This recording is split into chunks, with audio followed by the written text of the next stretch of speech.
हाँ जी। तो कल वाली क्लास में क्या पढ़ा था हमने? जलियांवाला हत्याकांड पढ़ रहे थे हम कल। चलो आज एक नया टॉपिक लेते हैं अपने government of India act 1919, Bharat शासन अधिनियम 1919। देखते हैं यही है और क्या क्या बात है। इस अधिनियम का एक नाम और है। जैसे 1909 वाले का हमने एक नाम पढ़ा था मार्ले मिंटो सुधार, और मैंने कहा था मार्ले यहाँ पर भारत सचिव है, सेक्रेटरी ऑफ इंडिया है, जो कि लंदन में बैठता है, जिसके नीचे 15 लोगों की एक काउंसिल होती है जिसे काउंसिल ऑफ इंडिया कहते हैं। उसके ऑफिस को इंडिया हाउस कहा जाता है। मैंने ये भी बताया था कि वहां अपने क्रांतिकारियों ने जो श्यामजी कृष्ण वर्मा के नेतृत्व में स्थापित की थी उसे भी इंडिया हाउस कहते थे। पर काउंसिल ऑफ इंडिया या सेक्रेटरी ऑफ इंडिया का जो ऑफिस होता था, इसमें 15 मेंबर बैठा करते थे, उसे भी इंडिया हाउस कहा जाता था। हमने पढ़ा था कि 1909 के अंदर कहा गया था कि उसमें एक भारतीय सदस्य पक्का पक्का पक्का लिया जाएगा। वो उस टाइम जो वहां पर भारत सचिव था वो था लॉर्ड मार्ले।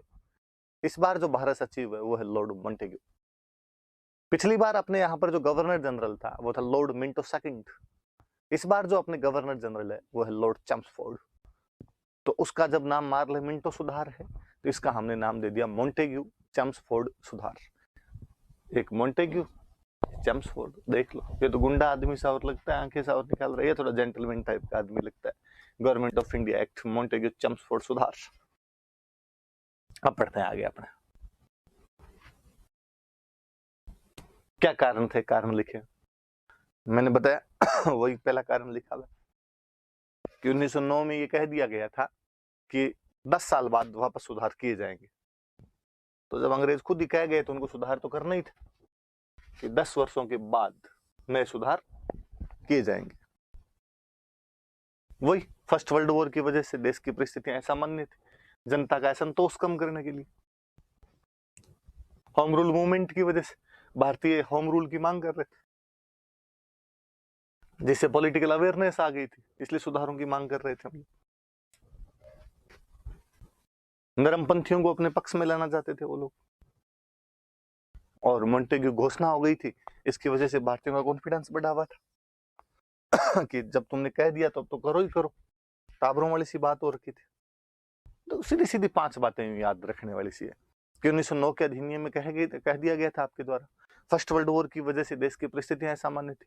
होम रूल मूवमेंट में जब हम स्वशासन मांग रहे थे और मोंटेग्यू घोषणा में जब आपने कह दिया कि स्वशासन देंगे, तो अब अंग्रेजों को देना ही था और एक नरमपंथियों को अपने पक्ष में लेना चाहते थे। ये नरमपंथियों को अपने पक्ष में लेना चाहते थे, ये बात तो आप बिना सोचे समझे कहीं लिख दिया ग्लोबली, क्योंकि सुधार का सीधा सा लक्ष्य किसी ना किसी समूह को तो राजी करना होता ही है। अपने वो समूह कौन सा था? तो अपने वो समूह मॉडरेट्स थे, नरमपंथी थे। हम आगे पढ़ेंगे कि भी किस प्रकार से क्या बात हुई थी और राजी हुए थे या नहीं हुए थे, वो बात भी हम देखेंगे। तो कारण तो 5 याद हो जाएंगे सीधे सीधे। क्या क्या हो जाएंगे? पहला, 10 वर्ष बाद करने ही थे, फर्स्ट वर्ल्ड वॉर की वजह से परिस्थितियां, होम रूल मूवमेंट और आपके नरमपंथियों को राजी करना, और मोंटेग्यू घोषणा का भारतीयों का आत्मविश्वास बढ़ा हुआ था।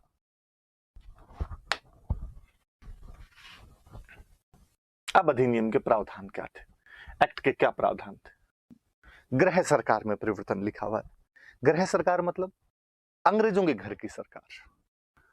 अंग्रेजों का घर कहां पे? तो लंदन। लंदन में क्या चेंज किए गए? तो अपने दिमाग में आ गया लंदन में चेंज क्यों, लंदन में ऐसा क्या था? तो वापस वही बात कि अंग्रेज भारत का शासन करते कहां से? लंदन से। लंदन में भारत का शासन संभालता कौन है? अंग्रेजों की जो सरकार है उसमें एक मंत्री है जिसे भारत मंत्री कहते हैं या भारत सचिव कहते हैं, मिनिस्टर ऑफ इंडिया या सेक्रेटरी ऑफ इंडिया कहते हैं। आप यूं समझिए, देखो कि आज अपने भारत की सरकार है, उसमें एक रक्षा मंत्री होता है, एक गृह मंत्री है, सूचना प्रसारण मंत्री है, कपड़ा मंत्री है।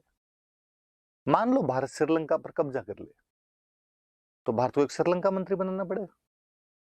कल को बर्मा पर कब्जा कर ले तो बर्मा मंत्री बनाना पड़ेगा। कल को मालदीव पे कब्जा कर ले तो मालदीव मंत्री बनना पड़ेगा। एग्जैक्टली अंग्रेजों का पूरी दुनिया पर कब्जा था, जहां जहां पर कब्जा था उनके मामले संभालने के लिए उनके वहां पर मंत्री हुआ करते थे। तो इसे भारत के मामले संभालने के लिए भारत मंत्री होता था, वैसे युगंडा रवंडा तवंडा मंत्री भी हुआ करते थे उनके। अब उस भारत मंत्री को भारत मंत्री भी कह दिया करते और भारत सचिव भी कह दिया करते, क्योंकि भारत बहुत बड़ा देश था, क्योंकि खुद के देश से कई गुना बड़ा था। इसलिए कहा एक मंत्री से पार पड़ेगी नहीं, इनके लिए पूरा हाउस बनाना पड़ेगा, इंडिया हाउस, और वहां 15 मेंबर बिठाने पड़ेंगे।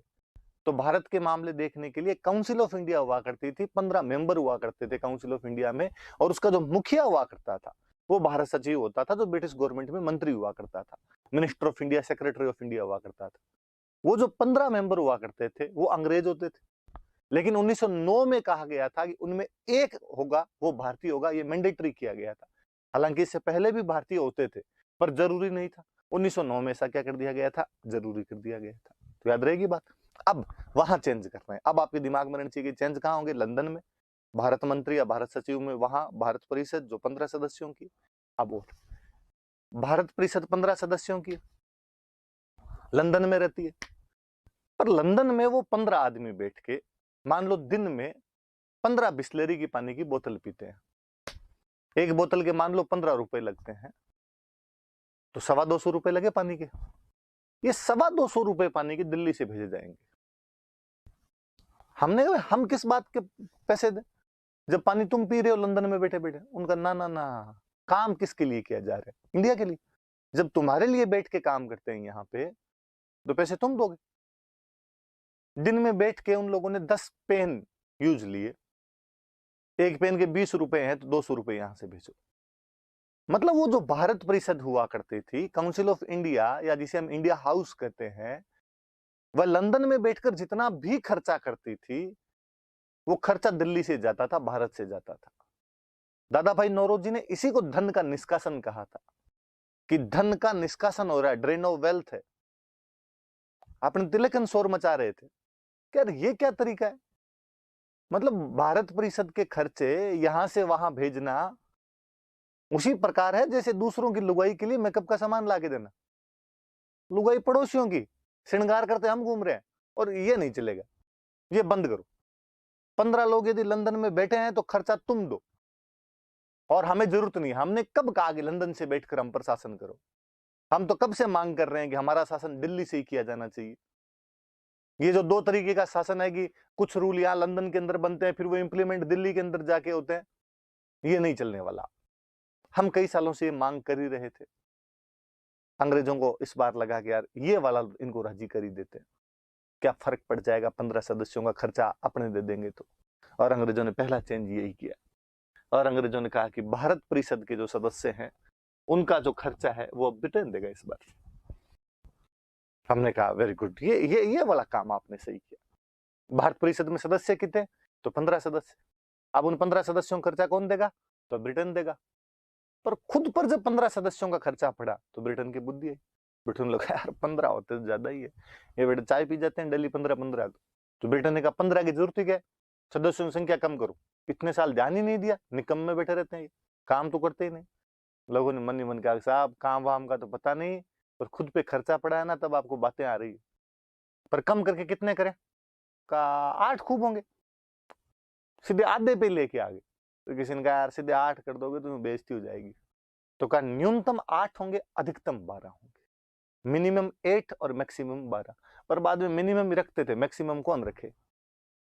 तो भारत परिषद के सदस्यों की संख्या घटा दी गई, न्यूनतम 8 कर दी गई और अधिकतम कितनी कर दी गई, 12 कर दी गई। एक नया अधिकारी लेके इस बार का भारत का गवर्नर जनरल जो वहां दिल्ली में बैठ के शासन करता है, उसको लंदन से यदि कोई भी सामान चाहिए, कुछ भी मंगवाना हो, तो उसने कहा यार मैं किसको मैसेज करूं या किसको फोन करूं, कोई चैनल ही नहीं है कि मैं किसी को फोन करके कह दूंगा भाई साहब इतना इतना सामान भेज दो।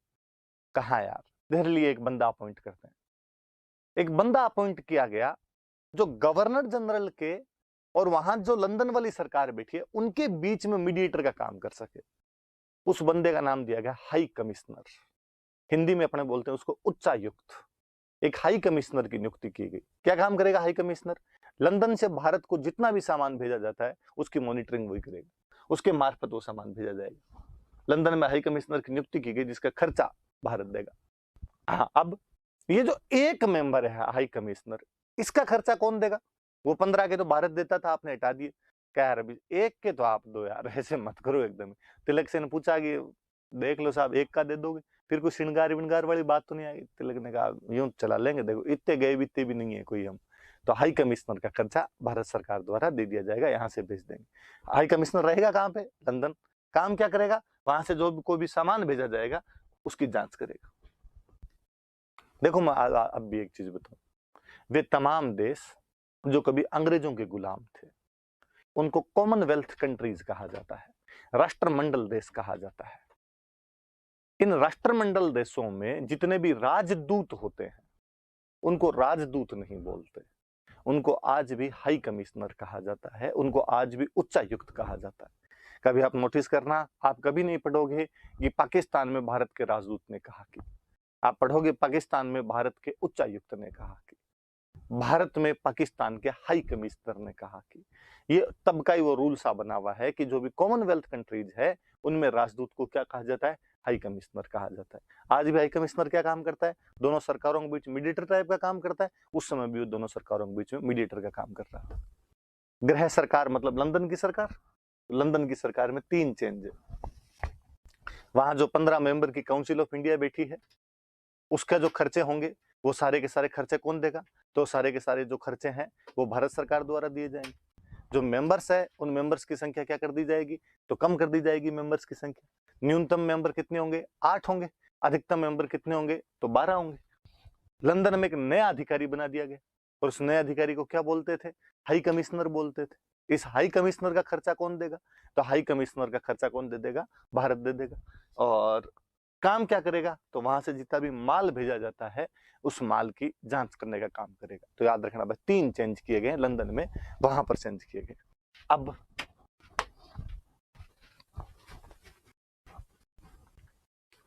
अपने भारत सरकार में परिवर्तन, मतलब अपने गवर्नर जनरल जो सेंटर में बैठा है यहां पर क्या चेंज किए जा रहे? पहले केंद्र में चेंज देखेंगे, बाद में हम प्रांतों में चेंज देखेंगे। अपने यहां पे कहा गया कि केंद्र में 2 सदन बनाए जाए। ये जो आज आप देखते हो ना राज्यसभा और लोकसभा, ये पहली बार 1919 के एक्ट में कहा गया था कि 2 सदन होने चाहिए ऐसे। पर तब इनको राज्यसभा और लोकसभा नहीं बोलते थे, तब इनके नाम थोड़े से अलग थे। बाइकैमरल सिस्टम लेके आए थे और इन दोनों के अलग अलग नाम हुआ करते थे। तब अपने राज्यसभा को बोलते थे राज्य परिषद और लोकसभा को बोलते थे सेंट्रल लेजिस्लेटिव असेंबली। मेंबर तो देख लो वही कम ज्यादा वैसे के वैसे हैं। राज्य परिषद में मेंबर 60 है, सेंट्रल लेजिस्लेटिव असेंबली जो उसमें मेंबर 145 है। तो केंद्र में 2 सदन बना दिए। याद रखना ये क्वेश्चन पूछ ले कोई, पॉलिटी में भी काम आएगा। और वैसे भी हम ये जो पढ़ रहे हैं ये पॉलिटी का पार्ट होता है, पर चूंकि हिस्ट्री के माध्यम से सरलता से पढ़ा जा सकता है इसलिए अपने इनको इधर पढ़ते हैं थोड़ा सा। तो केंद्र में 2 सदन, सदन समझ गए? घर, 2 घर होंगे सदन केंद्र के अंदर। एक होगा राज्य परिषद काउंसिल ऑफ स्टेट, एक होगा केंद्रीय विधानसभा सेंट्रल लेजिस्लेटिव असेंबली। एक में 60 मेंबर होंगे, एक में 145 मेंबर होंगे। पिछली बार क्या कहा था? मैंने बताया था कि देखो 69 मेंबर हुआ करते थे टोटल। जब 69 मेंबर मैंने कहा था 9 तो होते थे मंत्री और 60 हुआ करते थे दूसरे। 9 में भी हमने कहा कि एक तो गवर्नर जनरल होता था और 8 मंत्री होते थे। और 8 में हमने कहा था कि एक हमेशा इंडियन मंत्री होगा। अब हमने शोर मचाया कि बस एक, तो अंग्रेजों ने कहा नहीं 8 में से 3, और 8 में से 3 नहीं 3/8 कि मतलब यदि इस अनुपात में बढ़े कि कल को यदि ये मेंबर 16 कर दिए तो तुम्हारे 6, ये मेंबर 24 कर दिए तो तुम्हारे 9, तो 3/8 सदस्य जो होंगे वो भारतीय मंत्री होंगे। मतलब आपने भारतीय मंत्रियों की संख्या भी बढ़ा दी गई। हम यही तो कह रहे थे हमें स्वशासन के अधिकार दो। अंग्रेजों ने क्या कहा था? हम धीरे धीरे दे देंगे। अंग्रेजों का देख लो साहब, पहले एक आदमी को इनका मंत्री बनाते थे तो एक आदमी इनका मंत्रालय खुद ही देखता था। अब इनके 3 आदमी होंगे, वो मंत्रालय देखेंगे। शासन तो दे ही रहे हैं हम, देख लो। और जैसे ये सुनते हो आप, दिलीप सर पॉलिटी में अपने पढ़ाते हैं कि संघ सूची, राज्य सूची, समवर्ती सूची, ये भी इसी एक्ट के अंदर ही लेके आए थे। लेकिन तब 3 सूचियां नहीं थी, तब 2 ही सूची लेके आए थे, एक केंद्र की एक प्रांतों की, सेंट्रल लिस्ट और प्रोविंशियल लिस्ट। तो शक्तियों का विभाजन किया गया, 2 लिस्टें बनाई गई, एक केंद्रीय सूची बनाई गई और एक प्रांतीय सूची बना दी गई। कुछ सब्जेक्ट केंद्र को दे दिए गए, कुछ सब्जेक्ट प्रांतों को दे दिए गए। उधर कहा था 1909 में कहा था कि मुसलमानों को सेपरेट इलेक्टोरल।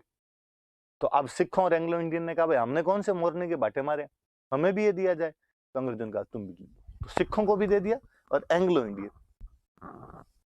अंग्रेज जो यही शादियां वगैरह कर लिया करते थे, जो हाइब्रिड हो जाया करते थे, थोड़े बहुत माइनॉरिटी ग्रुप हुआ करता था, तो कहा इनको भी दो यार। तो इनको भी सेपरेट इलेक्टोरल दे दिया गया कि जहां पर इनके चुनाव होंगे वहां पर ये ही तो चुनाव लड़ेंगे और ये ही वोट देंगे। तो क्या वोट सारे डाल सकते हैं क्या? ना ना ना ना। प्रत्यक्ष मताधिकार नाम का ये तो कहा तो गया, डायरेक्ट वोटिंग राइट, कि प्रत्यक्ष मताधिकार है, लेकिन सबको नहीं। पहले तो बहुत ही बुरा सा सिस्टम हुआ करता था कि पहले पंचायती राज वाले राज्य वालों को चुनेंगे, राज्य वाले केंद्र वालों को चुनेंगे, वैसा हुआ करता था। अब वो वाला तो हटाया, सीधा सीधा कहा कि तुम सीधा राज्य वालों को चुन लो, तुम सीधा केंद्र वालों को चुन लो। पर सारे लोगों को ये अधिकार नहीं थे, संपत्ति के आधार पर। इसका मतलब पैसे वाले लोग जो इनकम टैक्स पेयर वगैरह हुआ करते थे, उनको कहा गया कि तुम लोग वोट दे सकते हो। उसमें भी महिलाओं को वोटिंग राइट नहीं दिया गया। राज्य परिषद में तो उनके पास फिर भी कई जगह जो समूह बनाए गए थे उसमें महिलाएं शामिल हो गई थी, लेकिन महिलाओं को बड़े तौर पर वोटिंग राइट जो था वो नहीं दिया गया था। पुरुषों को भी जो दिया गया था किस आधार पर दे दिया गया था? संपत्ति के आधार पर दे दिया गया था। कुल मिला के यूनिवर्सल वोटिंग राइट नहीं था।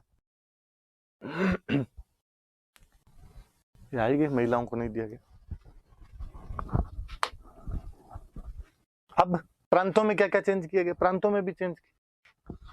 प्रांतों में अभी मैंने वापस पहले क्या पढ़ा है कि दो प्रकार की सूचियां बनाई गई थी, एक तो केंद्रीय सूची बनाई गई थी और एक प्रांतीय। भाई दो लिस्टें बनाई गई थी, एक केंद्रीय और एक प्रांतीय। कुछ सब्जेक्ट केंद्र को दे दिए कि मान लो केंद्र को क्या सब्जेक्ट दे दिए? केंद्र को मान लो दे दिया रक्षा, बैंकिंग, विदेश। कुछ मान लो इसे प्रांतों को दे दिए, मान लो क्या दिए कि एग्रीकल्चर, हेल्थ, इंडस्ट्री, ऐसे कुछ सब्जेक्ट इनको दे दिए। अब ये जो प्रांतों वाले सब्जेक्ट थे ना, इनको वापस दो भागों में बांटा गया। एक को तो बोलते थे आरक्षित, ये समझने वाली चीज है, थोड़ा समझना। एक को बोलते थे हस्तांतरित, एक को तो रिजर्व्ड, एक को बोलते थे ट्रांसफरेबल। इनमें से कुछ को कह दिया गया कि आरक्षित और कुछ को कह दिया गया हस्तांतरित। जैसे सिंचाई को कह दिया आरक्षित, तो व्यापार वाणिज्य को कह दिया आरक्षित। इधर मान लो कह दिया एग्रीकल्चर को कह दिया, उद्योग को कह दिया। क्या चेंज? प्रांतों का सिस्टम क्या है पहले तो ये समझिए। पिछला जब मैंने बताया था तो मैंने बताया था भाई प्रांतों में एक गवर्नर हुआ करता था और उसके नीचे कुछ मेंबर हुआ करते थे। हमने सदस्य संख्या भी पढ़ी थी कि जो बड़े बड़े प्रांत थे, बंगाल, मद्रास, बॉम्बे, यूपी, इनमें 50-50 मेंबर हुआ करते थे। पंजाब, बर्मा, असम, इनमें 30-30 मेंबर हुआ करते थे। ऊपर इनके गवर्नर हुआ करता था। अब जैसे सेंटर में गवर्नर जनरल होता है, उसके नीचे मंत्री होते हैं, वैसे ही प्रांतों में गवर्नर होता था, गवर्नर के नीचे मंत्री हुआ करते थे। मंत्री दो प्रकार के होते हैं, एक वे जिन्हें गवर्नर अपनी तरफ से नॉमिनेट करता, एक वे जिनको जनता चुनाव में चुन के भेजती थी और बाद में गवर्नर उनको मंत्री बनाया करता था। मतलब एक तो जनप्रतिनिधि हो गए जो इलेक्टेड है, एक नॉमिनेटेड है जो डायरेक्टली गवर्नर द्वारा नॉमिनेट कर दिए गए। दो प्रकार के मंत्री बनेंगे।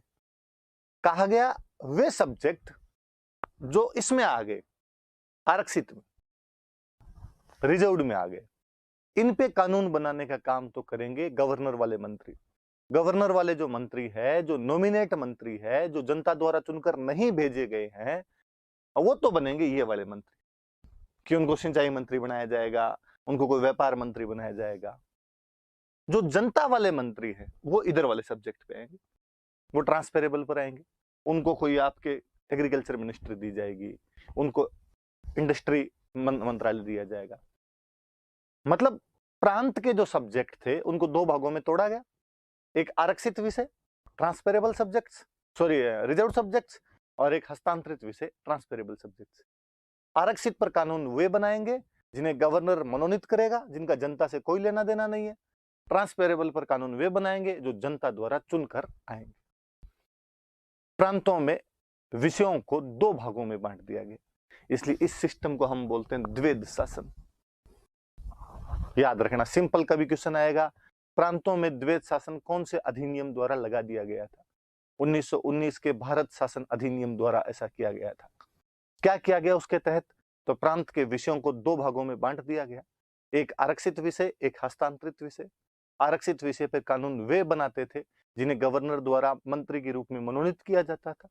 हस्तांतरित विषय पर कानून वे बनाते थे जिन्हें जनता द्वारा चुनकर भेजा जाता था। समझ में आ गई बात? ये थोड़ा समझने वाली बात है कि प्रांतों में द्वैध शासन क्या था। बाकी तो सब्जेक्ट वगैरह इसमें लिखे हुए होंगे तो आपके पल्ले पड़ जाएगा, इतना थोड़ा सा दिमाग में रखना। आप लिखा हुआ है आरक्षित विषय कौन से, हस्तांतरित कौन से, सब्जेक्ट भी थोड़े थोड़े लिखे हुए इसके बताया हुआ है। गवर्नर द्वारा नामित मंत्री आरक्षित विषयों पर कानून बना सकते हैं, जनता द्वारा चुने गए मंत्री हस्तांतरित विषयों पर कानून बना सकते हैं। ये प्रांत में कमी है। मैं अब सारे प्रावधान एक साथ बताता हूं। देखो, आपको लंदन में 3 चेंज है। भारत परिषद का जो 15 मेंबर है उनका खर्चा आज के बाद भारत नहीं देगा, ब्रिटेन देगा। भारत परिषद में जो 15 सदस्य हैं वो 15 नहीं रहेंगे, सदस्यों की संख्या कम कर दी गई, न्यूनतम 8 होंगे, अधिकतम 12 होंगे। वहां एक नया अधिकारी बनाया गया जिसे हाई कमिश्नर कहा जाता था। उस एक व्यक्ति का खर्चा भारत देगा। उसका कार्य लंदन से भारत सरकार को भेजे जाने वाले माल की जांच करना है। अब केंद्र में क्या चेंज किए गए? अपने केंद्र में 2 सदन होंगे, राज्य परिषद में 60 सदस्य, सेंट्रल लेजिस्लेटिव असेंबली में 145 सदस्य। फिर शक्तियों का विभाजन कर दिया गया, 2 सूचियां होगी, केंद्रीय सूची अलग होगी, प्रांतीय सूची अलग होगी। सिखों को और एंग्लो इंडियन को सेपरेट इलेक्टोरल दे दिया गया। पहले मुस्लिमों को दिया हुआ था, अब सिखों और एंग्लो इंडियन को भी दे दिया गया। वोटिंग राइट्स का डायरेक्ट वोटिंग राइट दिए जाएंगे, लेकिन क्या सबको दिए जाएंगे? का नहीं, यूनिवर्सल तो नहीं होगा। तो किसके आधार पर होगा? तो संपत्ति के आधार पर होगा। महिलाओं को तो हम महिलाओं को वोटिंग राइट नहीं दिए जाएंगे। अच्छा, 1909 में कहा था तुम्हारा 1 मंत्री बनाएंगे, अब कहा तुम्हारे 3/8 मंत्री बना देंगे, 8 में से 3 मंत्री तुम्हारे होंगे। ये केंद्र के चेंज। प्रांत में गवर्नर है, गवर्नर के नीचे मंत्री है, मंत्री 2 प्रकार के होंगे। कुछ विषय ऐसे होंगे जिन पे वे कानून बनाएंगे जो गवर्नर द्वारा मनोनीत किए जाएंगे, कुछ विषय ऐसे होंगे जिन पर वे कानून बनाएंगे जो जनता द्वारा चुनकर आएंगे। पहले वाले विषयों को हम रिजर्व सब्जेक्ट या आरक्षित विषय कहेंगे, दूसरे वालों को हम हस्तांतरित विषय कहेंगे या ट्रांसफरेबल सब्जेक्ट्स कहेंगे। सीधी सीधी 9 बात है। 3 चेंज लंदन में, 5 चेंज सेंटर में, 1 चेंज आपके प्रांतों के अंदर करना है। अब इसमें क्या कमियां थी, अपने कमियां पढ़ते हैं। देखो, इसकी अपने अंग्रेजों की धज्जियां उड़ानी है, हमेशा कमियां बतानी है इनकी। हम वही कहेंगे कि साहब हम सेपरेट इलेक्टोरल को 1909 में गलत बता रहे थे। हम तो तभी कह रहे थे कि सेपरेट इलेक्टोरल गलत है आप, और आपने उस सेपरेट इलेक्टोरल को 1919 में 10 साल बाद भी बंद करना तो दूर की बात है, बढ़ा और दिया। मुसलमानों वाला भी खराब था, आपने तो सिखों को और एंग्लो इंडियन को भी दे दिया है। तो हम कहते हैं ये अंग्रेजों की कौन सी नीति है? तो ये हमेशा याद ही रखना। जब भी कोई ऐसी चीज हो हमेशा लिख देना है कि अंग्रेजों की फूट डालो राज करो की नीति। बंगाल का विभाजन कर दिया कि अंग्रेजों की फूट डालो राज करो की नीति। मुसलमानों को पृथक निर्वाचन दे दिया, अंग्रेजों की फूट डालो राज करो की नीति। सिखों एंग्लो इंडियन को ये दे दिया, अंग्रेजों की फूट डालो राज करो की नीति। देश का विभाजन कर दिया, अंग्रेजों की फूट डालो और राज करो की नीति। हमेशा याद ही रखनी है बात। तो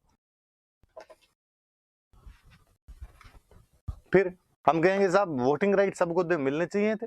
अब तक तो लोग जागरूक हो गए थे, होम रूल आंदोलन के बाद हमें पता भी चला था वोटिंग राइट्स नाम की क्या चीज होती है। देश की जनता धीरे धीरे पढ़ लिख रही थी समझ रही थी वो इन चीजों को, तो उनको वोटिंग राइट दिए जाने चाहिए थे। और आपने वो तो छोड़ो, आपने तो हमारे गांव वाले सोचते हैं वैसे और करना शुरू कर दिया कि लुगाइयों में दिमाग नहीं होता है, इसलिए महिलाओं को मतदान नहीं दिया जाए। गांव में डोकरे कह देते हैं लुगाया में दिमाग होता तो बारात में ले जाता। तो यहाँ वोटिंग राइट तो देते, बारात में तो हम ले जाने लग गए, तुमने वोटिंग राइट ही नहीं दी इनको। तो ये भी एक अपने आप में कमी है, खामी है। हमने कहा केवल 3 मंत्री, इतनी गई बीती परफॉर्मेंस हमारी, मतलब 8 में से 3, आधे तो करते हैं, आधे से कम आ रहे हैं वैसा। तो हम कहते हैं साहब गवर्नर जनरल की जो एग्जीक्यूटिव काउंसिल थी उसमें भारतीयों को पर्याप्त प्रतिनिधित्व नहीं दिया गया था। फिर तुम कितने ये दे दो, प्रतिनिधित्व वगैरह दे दो। जो वो गवर्नर जनरल हुआ करता था या जो प्रांतों में गवर्नर हुआ करते थे, उनके पास में विटो होता था और उनके पास में अध्यादेश हुआ करता था। आप पॉलिटी पढ़ते हो तो आप देखते हो कि विटो का तो मतलब ही है कि भले ही सारे जो 50 मेंबर है मान लो संसद में या राज्य परिषद में, केंद्रीय विधानसभा में, वो सब मिलके भी एक तरफ हो जाए तो भी जो सुप्रीम पावर है वो उन सबको विटो कर सकता है, अध्यादेश जारी करके नया कानून बना सकता है। तो जब गवर्नर जनरल के पास में विटो और अध्यादेश की शक्तियां है, तो फिर ये संसद, राज्य परिषद, केंद्रीय विधानसभा, मेंबर बढ़ाने, इनका क्या मतलब है? वो अपनी मनमर्जी किया करते थे। फिर हमने कहा कि प्रांतों में आपने द्वैध शासन लगा दिया, ये और बुरा है द्वैध शासन का। द्वैध शासन कैसे बुरा है? तो आज हम द्वैध शासन की कमियां अलग से पढ़ेंगे। तो क्या क्या कमी है? सेपरेट इलेक्टोरल अपने आप में इसकी कमी है, सबको वोटिंग राइट नहीं दिए गए, ये कमी है। गवर्नर जनरल की कार्यकारी परिषद में हमको अभी तक ज्यादा मंत्री नहीं बनाए गए। हमारे गवर्नर जनरल के पास में विटो और अध्यादेश होते हैं और प्रांतों में द्वैध शासन लागू कर दिया गया है। अब उसकी स्पेशली डायर की रूल की कमियां देखते हैं। हम कहते हैं, मैं देखो एक साथ लिख लेता हूं ताकि समझाने में मेरे थोड़ी आसानी रहेगी।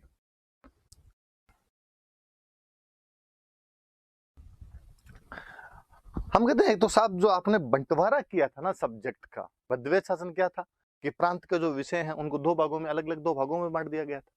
वो जो बंटवारा था ना, वो बंटवारा बहुत ही अनसाइंटिफिक था, सही तरीके से नहीं किया गया था बंटवारा। कैसे सही तरीके से कैसे नहीं किया गया?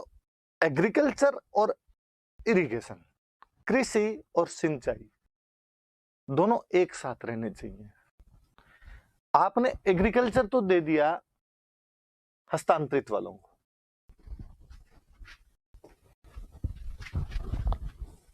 ट्रांसफरेबल वालों को, और सिंचाई आपने दे दिया आरक्षित वालों को। होता क्या था? हस्तांतरित वाले कौन है? मंत्री जो है जनता द्वारा चुने गए। जनता ने एक बंदे को मंत्री चुन के भेजा, वो पहुंचा, राजधानी पहुंचा, शपथ समारोह करके वापस गांव गया। गांव वालों को उसने कहा कोई दिक्कत हो तो बताओ, मंत्री इस बार भाई आपका कृषि मंत्री बन के आया। किसानों ने कहा धन्यवाद, अपने तो गांव में सर किसान ही है। कहा तभी तो ये मंत्रालय लिया मैंने। साहब अपने थोड़ा सा ये देख लो कि फसलों की बुआई का जब टाइम होता है ना, तो पानी कम आता है नहर में। उस समय यदि पानी प्रॉपर आ जाए, फसलें अच्छी हो जाएगी।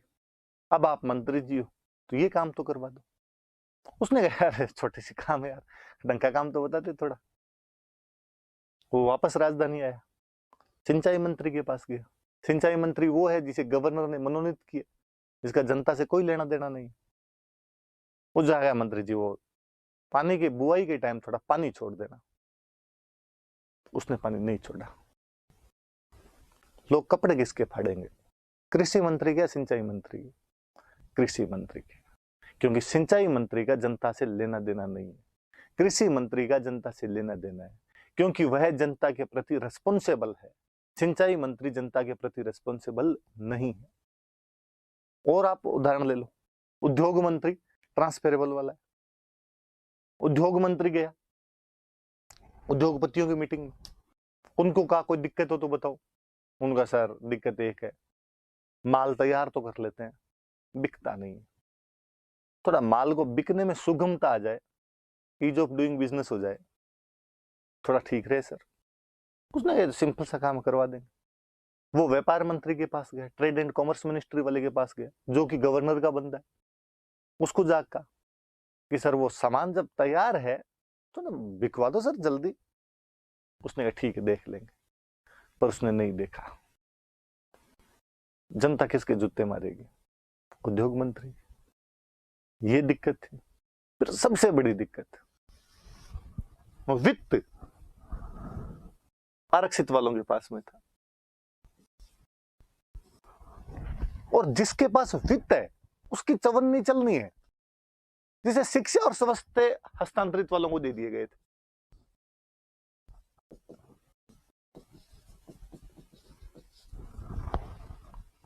अब मान लो एक कोई शिक्षा मंत्री बना है, वो जनता वाले में से बना है। गांव गया और उसने गांव वालों को पूछा समस्या, गांव वालों ने कहा 5वीं की स्कूल 8वीं तक करवा दो। क्या करवाना पड़ेगा इसके लिए? 3 कमरे और 3 मास्टर। कितना खर्चा है? 3 कमरों में 1.5 लाख रुपए दिलवा दो, 3 मास्टर भेज दो। पैसे कौन देगा? वित्त मंत्री। वो वित्त मंत्री के पास गया, वित्त मंत्री को उसने जाके कहा कि साहब पैसे। वित्त मंत्री ने पैसे देने से मना कर दिया। उस आदमी की तो जबान खराब हुई, उस आदमी की तो वैल्यू खराब हुई। ये डायआर्की रूल है। जब आप किसी भी राज्य के शासन को 2 भागों में बांट कर खड़ा कर देते हैं तो शासन कभी भी सही ढंग से काम नहीं कर पाता है। फिर अशोक गहलोत सचिन पायलट वाली स्थिति होती है। अपने जब गवर्नमेंट आई थी और जब सीटें आई, सबने कहा सचिन पायलट बनेंगे, सचिन पायलट बनेंगे। अशोक जी ने जादू दिखाया, अशोक जी बन गए। तो लोगों ने कहा तो सेंटर वालों ने, सोनिया राहुल प्रियंका ने मिलके अशोक जी उनके पुराने वफादार इसलिए बना दिए।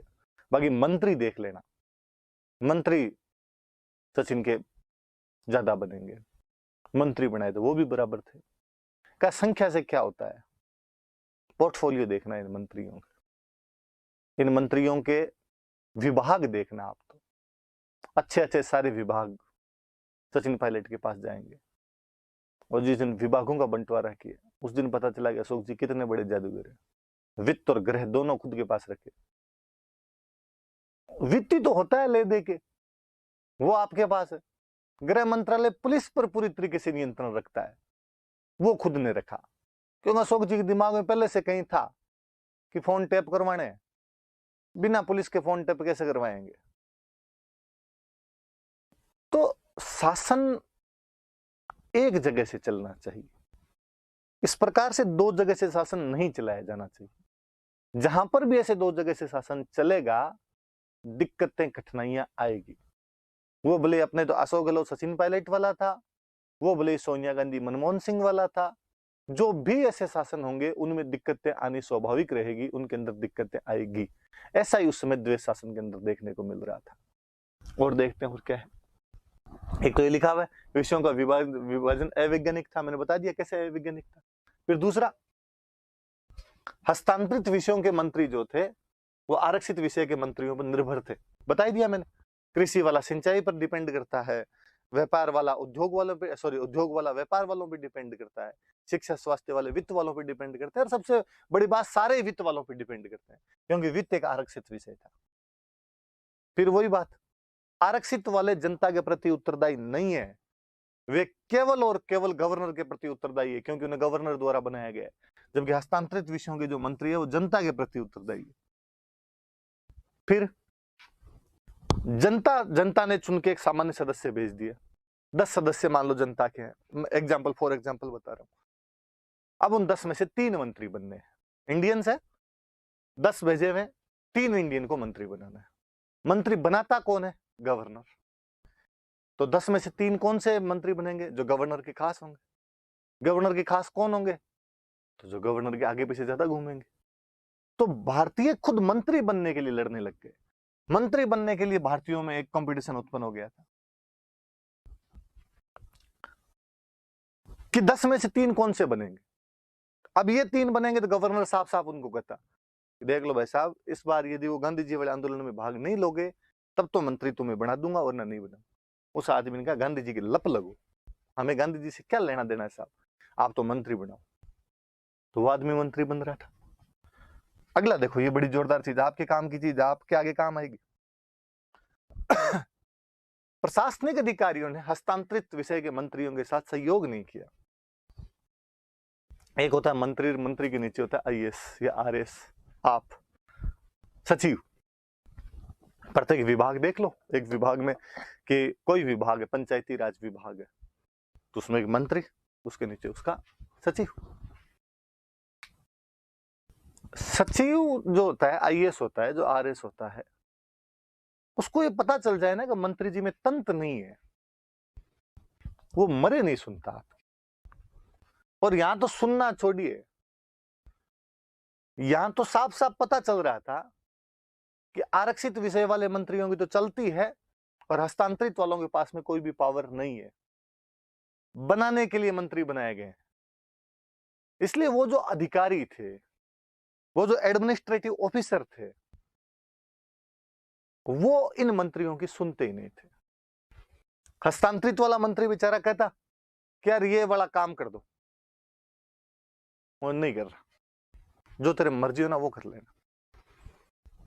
ये भी एक बड़ी जोरदार चीज है। मैं फिर उस पे जाऊं आपके, अशोक जी ने जब मंत्रालयों का बंटवारा किया था उस दिन मैंने फिर एक नोटिस किया। एक मंत्रालय होता है कार्मिक, जो ये तय करता है कि कौन से अधिकारी की नियुक्ति कहां की जाएगी। अशोक जी ने वो भी अपने पास रखा ताकि सचिन पायलट वाले मंत्रियों के नीचे जितने भी आईएएस या आरएस लगाए जाएं वो भी मैं मेरे आदमी लगाऊं, ताकि पहली बात तो वित्त मेरे पास है तो मैं इनको पैसे नहीं दूंगा, काम करेंगे कैसे, और फिर यदि थोड़े बहुत पैसे देने पड़ गए काम करेंगे तो नीचे आईएएस हमारा बैठा रहेगा, वो भी ढंग से काम ही नहीं करेगा। और ऐसा सब जगह है। मुझे याद है पिछली वसुंधरा गवर्नमेंट में राजेंद्र राठौड़ के और वसुंधरा के बीच में टसल होनी शुरू हो गई थी, आपस में बनती नहीं थी। इसलिए राजेंद्र राठौड़ को जो पंचायती राज मंत्री बनाया हुआ था तो उनके नीचे जो उनके सचिव थे वो बात ही नहीं मानते थे। अखबारों में डेली हम पढ़ लिया करते थे कि बीडीओ, सरपंच, प्रधान सबकी मीटिंग है, सब बैठे हुए हैं, सब मंत्री जी को शिकायत कर रहे हैं, मंत्री जी काम ही नहीं होते हैं डिपार्टमेंट में हमारे। मंत्री जी ने तेज में आगे सचिव को कहा कि अधिकारी महोदय काम होने चाहिए जनता के टाइम टू टाइम, ये क्या तरीका है, और यदि आपसे काम नहीं हो रहे हो तो मेरे डिपार्टमेंट से खुद का ट्रांसफर करवा लो, मेरे डिपार्टमेंट में रहोगे तो काम करने पड़ेंगे। अधिकारी महोदय जानते थे कि जब तक मैडम का हाथ है ना अपना ट्रांसफर कोई नहीं करेगा, और अपने को तो भेजा इसलिए गया कि काम नहीं करना है। अधिकारी महोदय ने टांग पर टांग चढ़ाते हुए उत्तर दिया कि सर ट्रांसफर वाला काम आप करवा दो। इस बात को मंत्री जी भी समझते थे कि बोल तो सही रहा है, ट्रांसफर तो अपने नहीं करवा सकते, इस बार मैडम के साथ अपनी नहीं बन रही है, ये फर्क पड़ता है। तो यहां पर यह भी एक टसल थी प्रशासनिक अधिकारियों के साथ भी कि प्रशासनिक अधिकारी आरक्षित विषय के मंत्रियों को तो कोऑपरेट कर दिया करते थे और हस्तांतरित विषय के जो मंत्री होते उनके साथ में कोऑपरेट नहीं किया करते थे। तो ये वाले अलग से याद रखना, 5 बातें जो अलग से याद रखना कि एक तो जो विषयों का विभाजन था वो अवैज्ञानिक तरीके से किया गया था, एक जैसी प्रकृति के 2 विषय अलग अलग भागों के अंदर बांट दिए गए थे। फिर हस्तांतरित विषय वाले जो मंत्री थे उनको बेचारों को आरक्षित वालों पर डिपेंड कर दिया गया था। सबसे बड़ी बात तो वित्त जो था वो आरक्षित वालों को दे दिया गया था। फिर आरक्षित वाले जनता के प्रति उत्तरदायी नहीं थे, जबकि हस्तांतरित विषय वाले मंत्री जनता के प्रति उत्तरदायी बना दिए गए थे। भारतीय आपस में खुद मंत्री बनने के लिए लड़ने लग गए थे, इसलिए उनमें कंपटीशन उत्पन्न हो गया था जिससे हमारे राष्ट्रीय आंदोलन को कहीं ना कहीं नुकसान हुआ था। और प्रशासनिक अधिकारियों ने हस्तांतरित विषय के मंत्रियों के साथ में किसी भी प्रकार का सहयोग नहीं किया था। अब 2 बात और आगे वो और बता दूं, फिर आगे बताता हूं।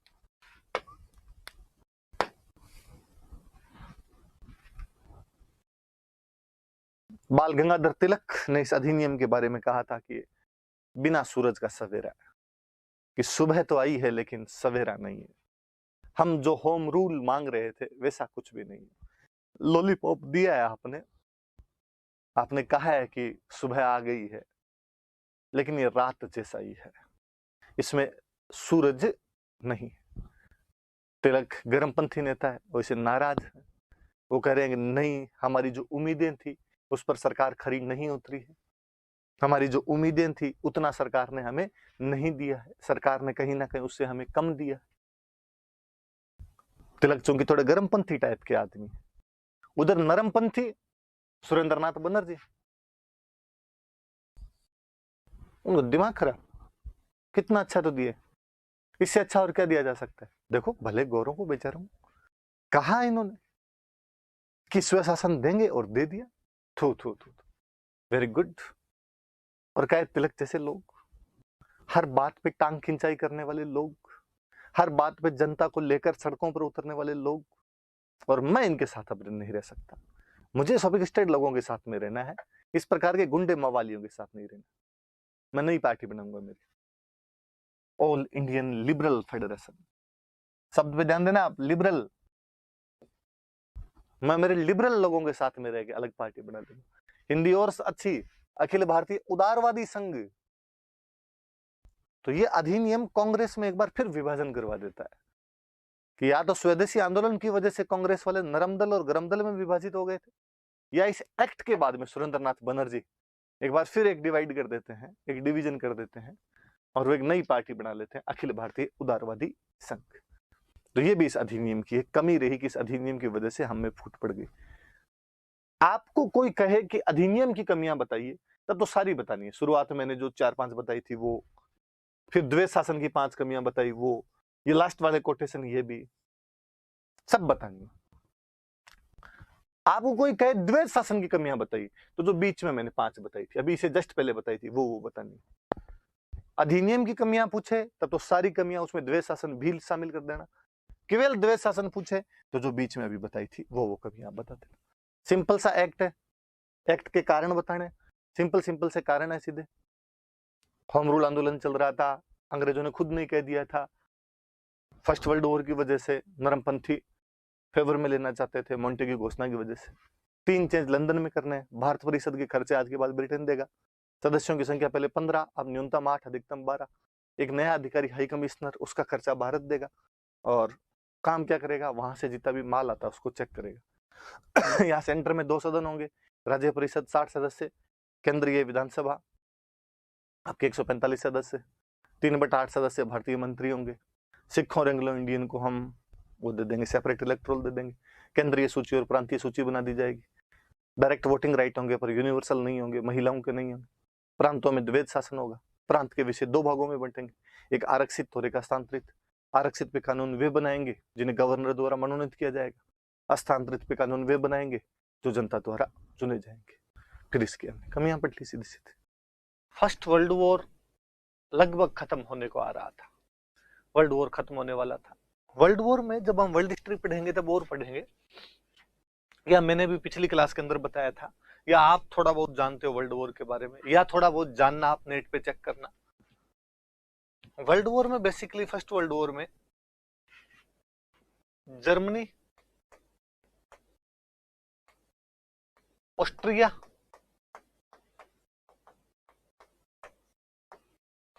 हंगरी, टर्की और बुल्गारिया एक तरफ लड़ रहे थे। ये कुछ देश थे जो एक तरफ थे, जर्मनी, ऑस्ट्रिया, हंगरी, तुर्की और बुल्गारिया। सामने कौन? तो ब्रिटेन, फ्रांस, ये वाले जो रसिया, ये जो वाले जो देश थे, ये एक तरफ होकर लड़ रहे थे। रसिया हालांकि बाद में बीच में वापस हट गया था। बड़े जो 2 देश थे वो ब्रिटेन और फ्रांस उधर लड़ रहे थे। ये हार गए इधर वाले, इनके सबके साथ संधियां की गई। यदि आपको एक संधि याद हो, बहुत फेमस है, वर्साई की संधि, जो फर्स्ट वर्ल्ड वॉर में जर्मनी के साथ की गई थी। ऐसे सब देशों के साथ अलग अलग संधियां हुई थी। उन देशों के भूभाग कम कर दिए गए थे, उन सारे देशों पे आर्थिक प्रतिबंध लगा दिए गए थे। ऐसा ही एक देश था तुर्की, उस्मानिया सल्तनत, या जिसको हम ओटोमन साम्राज्य कहते हैं। तुर्की का जो राजा था उसे पूरे विश्व के मुसलमानों का नेता माना जाता था और उसको बोलते थे खलीफा। खलीफा का जो साम्राज्य होगा वो होगा खिलाफत, खिलाफत साम्राज्य कहते थे। इसको ओटोमन एम्पायर भी कहा करते थे। उस्मानिया सल्तनत थी, तुर्की मुसलमानों का नेता हुआ करता था, और तुर्की के अंडर में सारे अरब, ईरान, इराक, फिलिस्तीन, इजराइल, लीबिया, सीरिया, ये वाला मुसलमानों का जितना इलाका है ये सारा तुर्की के अंडर में आया करता था। अंग्रेजों को लगा यार तुर्की क्यों इतना बोल रहा है, तुर्की क्यों उछल रहा है इतना। जर्मनी का समझ में आता था कि जर्मनी 1870 में नया नया एक देश बना था, अपनी आर्थिक और राजनीतिक और सामरिक ताकतें मजबूत कर रहा था, इसलिए उसका लड़ना स्वाभाविक है कि वो यूरोप का नेता बनना चाहता है। पर तुर्की ये भी लड़ता है। 1912-13 में, उससे पहले तुर्की बाल्कन युद्धों में भाग ले चुका था। तो ब्रिटेन को लगा कि तुर्की बहुत बड़ा है, एक बड़ा साम्राज्य है, धार्मिक आधार पर एक साथ जुड़ा हुआ है, क्यों ना इस बड़े साम्राज्य को तोड़ दिया जाए। बड़ा साम्राज्य टूट जाएगा तो इनकी फड़फड़ तो मिट जाएगी।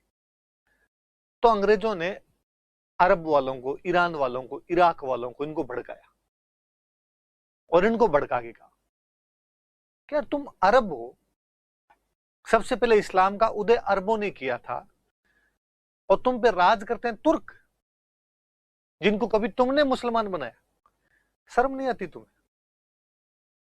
और अरबों को लगा यार बात सही है, हम अरब लोग, हम पे कोई दूसरा हुकूमत कैसे कर ले। और उन्होंने कहा हमें आजादी चाहिए, हमें आजादी चाहिए। अंग्रेज यही चाहते थे। अंग्रेजों ने फर्स्ट वर्ल्ड वॉर खत्म होते ही कहा कि प्रत्येक व्यक्ति को आत्मनिर्णय, अपने निर्णय खुद, सेल्फ डिसीजन, सेल्फ डिटर्मिनेशन, अपने निर्णय खुद लेने का अधिकार है। वह कोई ग्रुप जो कहेगा कि हम इस देश के साथ नहीं रहना चाहते, हमारा अलग देश होना चाहिए, हम उनके अलग देश बनाएंगे। अलग देश बनाएंगे इसका मतलब तुर्की से अलग करके आपको अरब, ईरान, इराक, फिलिस्तीन, ये सब अलग करके बनाने पड़ेंगे। इसका मतलब तुर्की को तोड़ना पड़ेगा। इसका मतलब तुर्की का खलीफा अब सारे मुसलमानों का नेता या सारे मुसलमानों का राजा नहीं होगा। सब नहीं होगा। तो तुर्की के साथ में एक संधि की गई थी, सिवर्स की संधि, सेब्रे की संधि या सिवर्स की संधि तुर्की के साथ में की गई, और कहा गया तुर्की के साम्राज्य, तुर्की के खलीफा का जो साम्राज्य है उसको खंड खंड कर दिया जाए, उसके टोटे टोटे किए जाए। भारत के मुसलमानों में इस वजह से अंग्रेजों के खिलाफ गुस्सा था कि तुर्की के खलीफा के साम्राज्य को क्यों तोड़ा जा रहा है। तुर्की का खलीफा हमारा राजनीतिक और धार्मिक नेता है, उसके साथ में अंग्रेज अच्छा बर्ताव नहीं कर रहे। मुसलमान 1910 के बाद से ही अंग्रेजों से किसी ना किसी बात पे नाराज चल ही रहे थे। 1911 में बंगाल का विभाजन रद्द कर दिया, मुसलमान नाराज थे। अलीगढ़ कॉलेज को विश्वविद्यालय का दर्जा नहीं दिया गया, मुसलमान नाराज थे। अब एक नया कांड कि तुर्की की खलीफा के राज्य को तोड़ देंगे, मुसलमान और नाराज। इधर अंग्रेजों से मुसलमान नाराज चल रहे हैं, उधर कांग्रेस के साथ प्यार की पिंगे बढ़ाई जा रही है। 1916 का लखनऊ पैक्ट कांग्रेस को और मुसलमानों को एक दूसरे के नजदीक ला रहा था। तो यह वह समय है जब मुसलमान अंग्रेजों से नाराज है, क्योंकि अंग्रेज उनके तुर्की के राजा, जिसे खलीफा कहा जाता है, के साम्राज्य को तोड़ रहे हैं। दूसरी तरफ कांग्रेस में इस समय एक करिश्माई नेतृत्व उभर रहा है, मोहनदास करमचंद गांधी के रूप में। गांधी जी एक बात बहुत अच्छी सी जानते थे कि कोई भी जन आंदोलन चलाने के लिए या साम्राज्यवादी शक्ति का मुकाबला करने के लिए, अंग्रेजों से लड़ने के लिए देश के सभी समूहों का एक साथ आना जरूरी है। आप किसानों को अलग रख के, मजदूरों को अलग रख के, महिलाओं को अलग रख के, मुसलमानों को अलग रख के ये नहीं कह सकते कि हम जन आंदोलन चला रहे हैं, मास मूवमेंट चला रहे हैं। इसलिए मुसलमानों को भी नेशनल मूवमेंट से जोड़ना जरूरी है। और गांधी जी को एक मौका मिला, और गांधी जी ने जो मुस्लिम नेता थे उनको कहना शुरू किया कि यार तुम्हारे खलीफा का राज्य तोड़ा जा रहा है और तुम बोल ही नहीं रहे, तुम्हें इसके लिए आंदोलन करना चाहिए। पर यदि मेरे मानते हो तो वह आंदोलन अहिंसक होना चाहिए, वह आंदोलन नॉन वायलेंट होना चाहिए। दो भाई गांधी जी के पक्के समर्थक बने इस दौरान, मोहम्मद अली और शौकत अली, और उन दोनों भाइयों ने भारत के मुसलमानों के लिए एक आंदोलन खड़ा किया जिसे हम खिलाफत आंदोलन के नाम से जानते हैं। वह आंदोलन जो खलीफा के साम्राज्य को अंग्रेज ना तोड़े इसलिए भारत के मुसलमानों द्वारा किया गया था, वह खिलाफत आंदोलन। एक तरीके से एक अंतरराष्ट्रीय मुद्दे के लिए, एक इंटरनेशनल मैटर के लिए भारत के मुसलमानों द्वारा जो आंदोलन किया गया, जो कि अंग्रेजों के खिलाफ एक बड़ा आंदोलन था, वह खिलाफत आंदोलन। क्योंकि खलीफा के साम्राज्य को खिलाफत बोलते थे, इसलिए आंदोलन का नाम हमने क्या दे दिया, खिलाफत आंदोलन दे दिया। क्या बातें हुई, क्या नहीं भी, आगे और बताते हैं, देखो।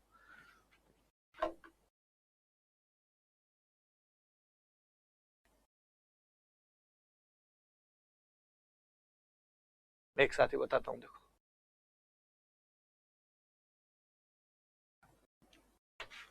कुछ बातें मैंने बताई अभी आपको कि फर्स्ट वर्ल्ड वॉर के बाद तुर्की के खलीफा के साथ सिवर्स की संधि की थी, जिसके तहत ओटोमन साम्राज्य को समाप्त करना था, कि ओटोमन साम्राज्य को हम खत्म करेंगे। तुर्की के खलीफा के साथ अंग्रेजों की संधि की गई, इसलिए अंग्रेजों के खिलाफ भारतीय मुसलमानों में गुस्सा था। बेगानी शादी में अब्दुल्ला दीवाना, अपना सीधा सीधा कोई लेना देना नहीं था, मैटर तुर्की का मैटर। लेकिन भारत के मुसलमानों ने कहा कि नहीं, तुर्की का जो खलीफा है वो हमारा राजनीतिक और धार्मिक प्रमुख है। हालांकि तुर्की के खलीफा से हम कब के संबंध विच्छेद कर चुके थे। नरेंद्र सर जब सल्तनत पढ़ाते हैं तब बताते हैं कि शुरू शुरू में जब मुसलमानों का राज्य भारत में स्थापित हुआ था, इसलिए मुसलमान राजा मौलवियों को राजी करने के लिए अक्सर खलीफा के पास एक चिट्ठी लिख दिया करते थे कि साहब आपकी दया हो तो राज कर ले। खलीफा को भी पता था कि यार तुर्की में बैठ के वो दिल्ली में बैठे हुए राजा का क्या कर लेगा, वो कहता आशीर्वाद है। पर जब अपने मुगल काल शुरू हुआ था और जब बाबर आया था, बाबर से पहले वालों की उपाधि होती थी सुल्तान। सुल्तान का मतलब होता है खलीफा का प्रतिनिधि, रिप्रेजेंटेटिव ऑफ खलीफा। लेकिन बाबर ने खुद को कहा था बादशाह। बाबर ने कहा था बादशाह। बादशाह का मतलब स्वयंभू, मैं ही हूं, कोई खलीफा वलीफा वो मैं नहीं मानता हूं। इसलिए मुगल काल की शुरुआत से ही हम तुर्की के खलीफा के साथ एक तरीके से संबंध विच्छेद कर चुके थे, और भारत की जो भी इस्लामी राज्य हुआ करता था उसका तुर्की के खलीफा से सीधा सीधा कोई लेना देना नहीं था। परंतु नेताओं को नेतागिरी करनी, इसलिए नेताओं ने कहा कि नहीं साहब लेना देना है हमारा, और नेता ही जानते थे इस बारे में। मतलब हालात ये थे कि मोहम्मद अली, शौकत अली मस्जिद में मुसलमानों को इकट्ठा करते और इकट्ठा करके कहते अपने को खिलाफत आंदोलन चलाना है। सामान्य मुसलमान जो कि सामान्य किसान, मजदूर, दस्तकार के रूप में कार्य करता था, वो वापस पूछता क्या आंदोलन है ये, क्यों चलाना है? अरे आपने तुर्की के खलीफा को हटा दिया। कौन है ये खलीफा? मोहम्मद अली, शौकत अली साहब आपके कुछ लगते हैं, कुछ सरकारी नौकरी में थे, हटा दिए गए, और ये तुर्की का है, भोपाल में या लखनऊ में? मोहम्मद अली, शौकत अली पूरा समझाते कि नहीं, तुर्की एक देश है, वहां का राजा जो है वो अपना खलीफा है, उसको अंग्रेजों ने हटा दिया है। अच्छा अच्छा अच्छा, तो क्या करना है? तो उसके लिए अपने को आंदोलन करना है। तब जाके लोग कहते चलो समझ में तो नहीं आया मैटर, पर आप कह रहे हो तो आंदोलन कर देंगे। तो इस तरीके से लोगों को साथ में जोड़ा जा रहा था। उसके एक दूसरे देश के मुद्दे के लिए भारत में जो धार्मिक भावनाएं थी उनको भुनाने का काम किया जा रहा था। गांधी जी और कांग्रेस का मानना था कि जैसे तैसे ले दे के किसी भी मुद्दे पे मुसलमान नेशनल मूवमेंट से जुड़े तो सही, और यदि इस मुद्दे पे भी साथ आना चाहते हैं तो गलत क्या है? इस मुद्दे पर भी यदि वो अंग्रेजों के खिलाफ होना चाहते हैं तो गलत क्या है? और अंग्रेजों के खिलाफ होकर यदि अपने साथ आना चाहते हैं तो सोने पे सुहागा है। इससे अच्छा तो कुछ और हो ही नहीं सकता। मुख्य नेता देख लो आप, मोहम्मद अली, शौकत अली, मौलाना अबुल कलाम आजाद, हकीम अजमल खान, डॉक्टर अंसारी, अब्दुल बारी, खूब सारे नेता थे।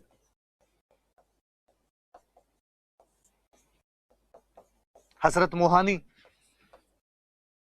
हालांकि जिन्ना डायरेक्टली नहीं जुड़े थे इससे, जिन्ना हालांकि कांग्रेस और लीग के बीच में कहीं पुल का काम जरूर कर रहे थे, पर जिन्ना इस मामले में अंग्रेजीदा आदमी थे। और जिन्ना ने कहा दिमाग खराब हो गया, कहीं की ईंट कहीं का रोड़ा, भानुमती का कुनबा जोड़ा, कहां का टर्की का मैटर लेके हम यहां जिंदाबाद के नारे लगा रहे हैं। क्या लगता है तुर्की का खलीफा अपना, और अपने को ऐसे मैटर नहीं उठाने चाहिए।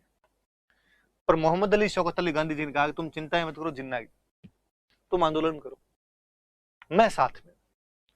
गांधी जी का साथ मिला तो इन लोगों ने आंदोलन खड़ा कर दिया।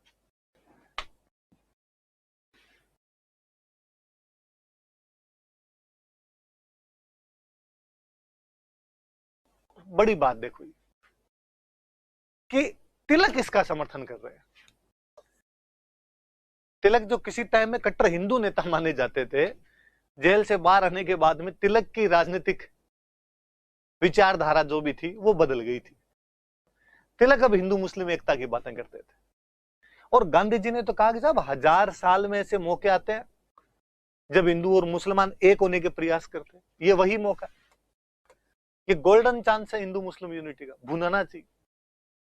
हालांकि लाला लाजपत राय और मदन मोहन मालवीय जो कि हिंदूवादी नेता ही थे, उनका गांधी जी को कहना था यार दिमाग खराब हो गया, हम देश की आजादी का आंदोलन चला रहे हैं, अंग्रेज देश से बाहर कैसे जाए ये आंदोलन चला रहे हैं, उसके बीच में तुम क्या घुसेड़ रहे हो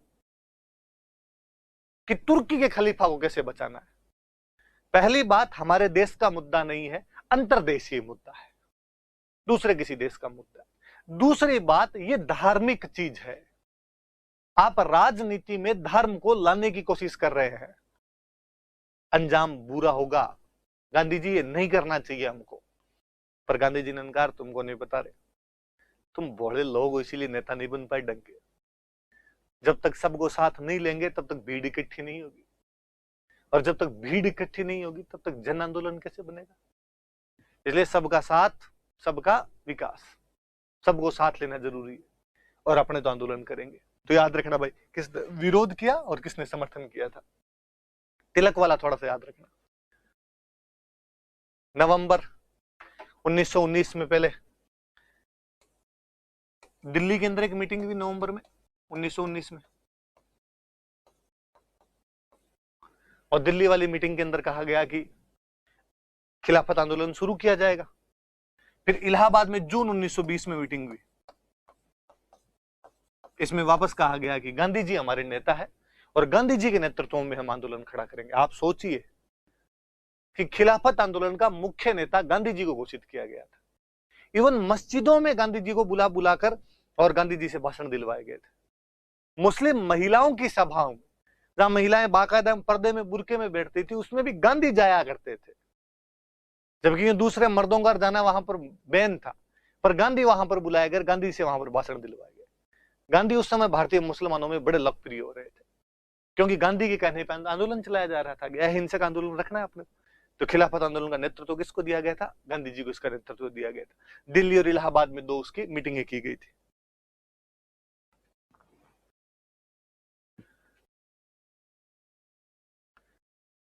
जून 1920 के आसपास आंदोलन शुरू किया था। आंदोलन जून जुलाई 2 महीने चला। इतने में 1 अगस्त 1920 को गांधी जी ने अपना खुद का एक बड़ा आंदोलन खड़ा कर दिया था, नॉन कॉपरेशन मूवमेंट, असहयोग आंदोलन। गांधी जी चालू आदमी थे, चतुर बनिए थे। पहले मुसलमानों को साथ में लिया, उनका आंदोलन खड़ा किया, फिर अपने वाला आंदोलन जैसे ही किया, गांधी जी ने कहा अलग अलग थोड़ी चलाएंगे, आपका अलग मेरा अलग, क्यों ना मिलजुल के लड़े, हिंदू भाई और मुस्लिम भाई साथ साथ में लड़े। मुसलमानों ने कहा जैसे गांधी जी की इच्छा, जैसे गांधी जी कहे। तो 31 अगस्त 1920 को खिलाफत आंदोलन को असहयोग आंदोलन का भाग बना दिया गया। खिलाफत आंदोलन है वो असहयोग आंदोलन का हिस्सा बन गया। ये पता नहीं क्यों लिख दिया है इन्होंने कि खिलाफत आंदोलन ये असहयोग आंदोलन है। असहयोग आंदोलन खुद ही 1922 में खत्म हो गया था, हालांकि खिलाफत तो उससे भी पहले खत्म हो गया था। 1921 तक जाते जाते खिलाफत ने तो अपनी सांसें तोड़ दी थी, क्योंकि अंग्रेजों ने मुसलमानों की बात मानी नहीं। डॉक्टर अंसारी और मोहम्मद अली बाकायदा अंग्रेजों से मिलने के लिए लंदन गए। डॉक्टर अंसारी और मोहम्मद अली दोनों बातचीत करने का भी अंग्रेजों से प्रयास किया था, लेकिन अंग्रेजों ने मना कर दिया कि नहीं, तुम क्यों कर रहे हो फालतू में, हमारे तुर्की के खलीफा के साथ बातचीत चल रही है और हम यदि तोड़ेंगे तोड़ेंगे उसको। सबसे बड़ी बात ये देखो, 1924 में 1920 में तो अंग्रेजी संधि कर रहे हैं फर्स्ट वर्ल्ड वॉर के बाद, 1919-20 में तो, और अंग्रेज केवल इतना कह रहे हैं कि तुर्की के खलीफा के साम्राज्य को छोटा कर दिया जाए, तुर्की के खलीफा के साम्राज्य के कुछ हिस्से खलीफा से छीन लिए जाए। 1924 में खुद में तुर्की में क्रांति होती है। नेता थे उसके कमाल मुस्तफा पाशा या मुस्तफा कमाल पाशा, दुनिया के बेहतरीन लीडर्स में शुमार किया जाना चाहिए उस व्यक्ति को। टर्किश क्रांति करता है, वो टर्किश रिवॉल्यूशन करता है। उसने कहा खलीफा नाम की चीज ही नहीं होगी। अंग्रेज तो कह रहे हैं खलीफा का साम्राज्य छोटा हो, मैं कहता हूं खलीफा नाम की कोई चीज नहीं। हमारे देश में लोकतंत्र होगा, डेमोक्रेसी होगी, और खलीफा के साम्राज्य के जितने भी अंग हैं उनको समाप्त किया जाए। इवन कहते हैं कि उस बंदे ने अपने अधिकारियों को, जब क्रांति कर दी, वो जब सर्वे सर्वा बन गया, तो उसने अपने अधिकारियों को इकट्ठा किया। इकट्ठा करके कहा उसने का तुर्की में सब चीजें तुर्की संस्कृति की होनी चाहिए। ये जो अरबी कल्चर है ना, यहां पर इस्लाम के नाम पर या धर्म के नाम पर, इसे समाप्त किया जाना चाहिए। हर चीज तुर्की में, कुरान का तुर्की में अनुवाद किया जाए, पढ़ाई लिखाई पूरी तुर्की भाषा में होनी चाहिए, सारे डॉक्यूमेंट्स तुर्की भाषा में होने चाहिए। वरना पहले कहते भाई इस्लाम की भाषा अरबी है, तो तुर्की की जो राजकीय भाषा थी वो भी अरबी मानी जानी चाहिए। उसने कहा नहीं। उसने अधिकारियों से पूछा कि कितना टाइम लग जाएगा पूरी तरीके से टर्किश करने में अरेबिक चीजों को। अधिकारियों ने सोच के कहा साहब 12 महीने तो मान के चलो। उसने कहा 24 घंटे का टाइम है, जो अधिकारी अपना काम पूरा नहीं कर पाए ना, उसका सर कलम कर दिया जाएगा। 24 घंटे बाद में तुर्की में अरेबिक कल्चर नाम की कोई चीज नहीं दिखनी चाहिए, पूरी टर्किश कल्चर होनी चाहिए। क्या महान नेता था वो, अपने देश को एक झटके में बदल गया था, रूपांतरण किया था, ट्रांसफॉर्मेशन किया था उसने तुर्की का। सोचने वाली बात ये कि जिस तुर्की के खलीफा को बचाने के लिए हम दुबले हुए जा रहे थे, 16 सोमवार के व्रत रखे जा रहे थे, उस तुर्की के खलीफा को तुर्की के लोगों ने भगा दिया। तुर्की के लोगों ने कहा कि हमें खलीफा की कोई आवश्यकता नहीं है। तब कई बार लगता है कि यार हमारे राजनीतिक निर्णय कितने गलत थे। हम क्या सोच रहे थे उस टाइम? हमेशा क्यों सोच रहे थे कि हम तुर्की के खलीफा को बचा देंगे? इवन और सुनो, कहते हैं कि जब कमाल मुस्तफा पाशा ने वहां पर क्रांति कर दी, उसके बाद अपने मोहम्मद अली मिलने के लिए गए कमाल मुस्तफा पाशा से। कहा कि मैं जाके बात करूंगा कि खलीफा को क्यों हटा रहे हैं। ऑफिस के बाहर जाके पर्ची वर्ची भेजी। कमाल मुस्तफा पाशा ने पूछा कौन है? कहा साहब कोई भारत का मुस्लिम नेता है, कह रहा है कि खलीफा के साम्राज्य को खत्म क्यों कर दिया, खलीफा को सम्मानजनक स्थान दिया जाना चाहिए। कमाल मुस्तफा पाशा ने कहा कि पहली बात तो भारत के मुसलमान नेताओं को मैं मुसलमान ही नहीं मानता हूं। वो लोग कहे कि मुसलमान है, वो सब कन्वर्टेड है, इसलिए उनको ये बोलने का हक ही नहीं है।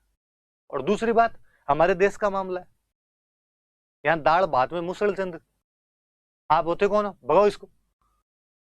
कमाल मुस्तफा पाशा ने मिलने से मना कर दिया था, मुलाकात तक नहीं की थी।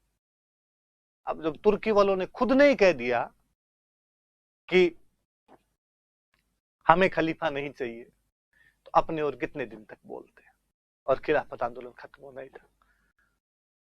क्वेश्चन पूछा जाएगा कभी आपसे, क्या खिलाफत आंदोलन को समर्थन देना गांधी जी की एक भूल थी? अब तक का जो पढ़ते हैं या मैंने जो भी बोला उसके आधार पर आप निश्चित रूप से कह दोगे कि हाँ भूल थी। पर मेरी एक बात जो मैंने पहले और कभी बोली थी, याद रखना, हिस्ट्री में गांधी जी की कभी आलोचना नहीं होनी चाहिए। गांधी जी को हर मामले में क्लीन चिट देनी है, पाक साफ साबित करना है एकदम उनको। तो ये भाई अपने खिलाफत आंदोलन था, किस लिए हुआ, कहां हुआ, दिल्ली में इलाहाबाद में मीटिंगें हुई, कौन नेता थे, वो मैंने सारी बातें आपको इनकी बता दी। अखबार वगैरह याद रख लेना, मोहम्मद अली के अखबार है कॉमरेड और हमदर्द। कॉमरेड का मतलब भी वैसे साथी होता है, हमदर्द मतलब भी साथी हो गया।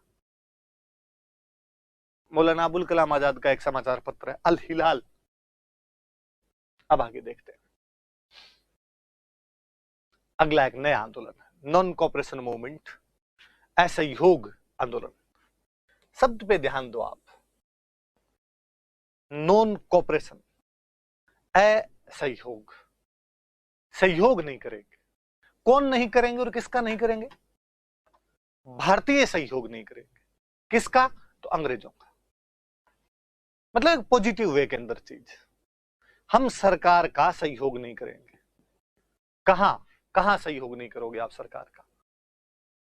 हम सरकार के कपड़े नहीं खरीदेंगे, हम सरकार की विदेशी वस्तुएं जो भी आती है वो नहीं खरीदेंगे, हम सरकार के स्कूलों में नहीं जाएंगे, हम सरकार के कोर्ट में नहीं जाएंगे, हम सरकार के चुनाव में भाग नहीं लेंगे, हम सरकार के फंक्शन में भाग नहीं लेंगे, हम सरकार जो भी उपाधियां और पदवियां देती है उनको स्वीकार नहीं करेंगे।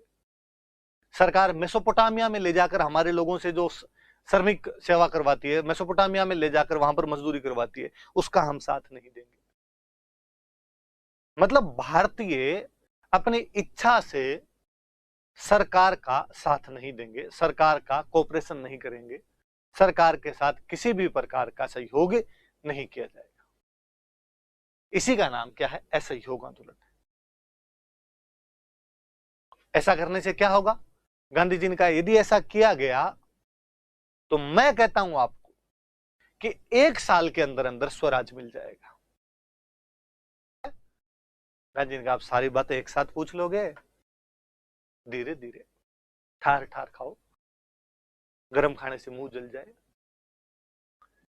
धीरे धीरे बता देंगे स्वराज क्या होता है। अभी तो मैं कह रहा हूं कि यदि ये किया जो मैंने अभी बताया आपको, तो 1 साल में स्वराज मिल जाएगा। लोगों का ठीक बापू आप कह रहे हो तो आपकी बात मान लेते हैं। और सबसे बड़ी बात थी कि चंपारण, अहमदाबाद और खेड़ा की सफलताओं के बाद भारत को करिश्माई चमत्कारिक नेतृत्व मिल गया था गांधी जी के नेतृत्व में। और जब उस करिश्माई व्यक्ति ने ये कहा कि मैं 1 साल के भीतर भीतर आपको स्वराज ला दूंगा, तो भारतीय जनता का उत्साह बलियों उछलने लग गया था और जनता अब चाहती थी कि एक बड़ा आंदोलन खड़ा कर दिया जाए। और उसका नतीजा था नॉन कोऑपरेशन मूवमेंट या असहयोग आंदोलन। क्या घटनाएं हुई थी, कैसे कैसे वो आगे बढ़ा था, वो तमाम चीजें अपने आज पढ़ेंगे, अब देखेंगे। ठीक वहीं से मैं आगे शुरू कर रहा हूं। एक अजीब सा संयोग देखिए आप। 1 अगस्त 1920 को भारत के एक बड़े गर्मपंथी नेता बाल गंगाधर तिलक वैलेंटाइन सिरोल पर मुकदमा करने के लिए लंदन गए हुए थे। 1 अगस्त 1920 को उनकी इंग्लैंड के अंदर मृत्यु हो जाती है। गुजराती कितने चालू होते हैं, गुजराती वाकई कितने अच्छे नेता होते हैं। गांधी जो तिलक से ज्यादातर मामलों में सहमत नहीं थे, या तिलक जो गांधी के बहुत सारी बातों से सहमत नहीं थे, आपस में दोनों का इतना बड़ा इंटरेक्शन हमें देखने को नहीं मिलता।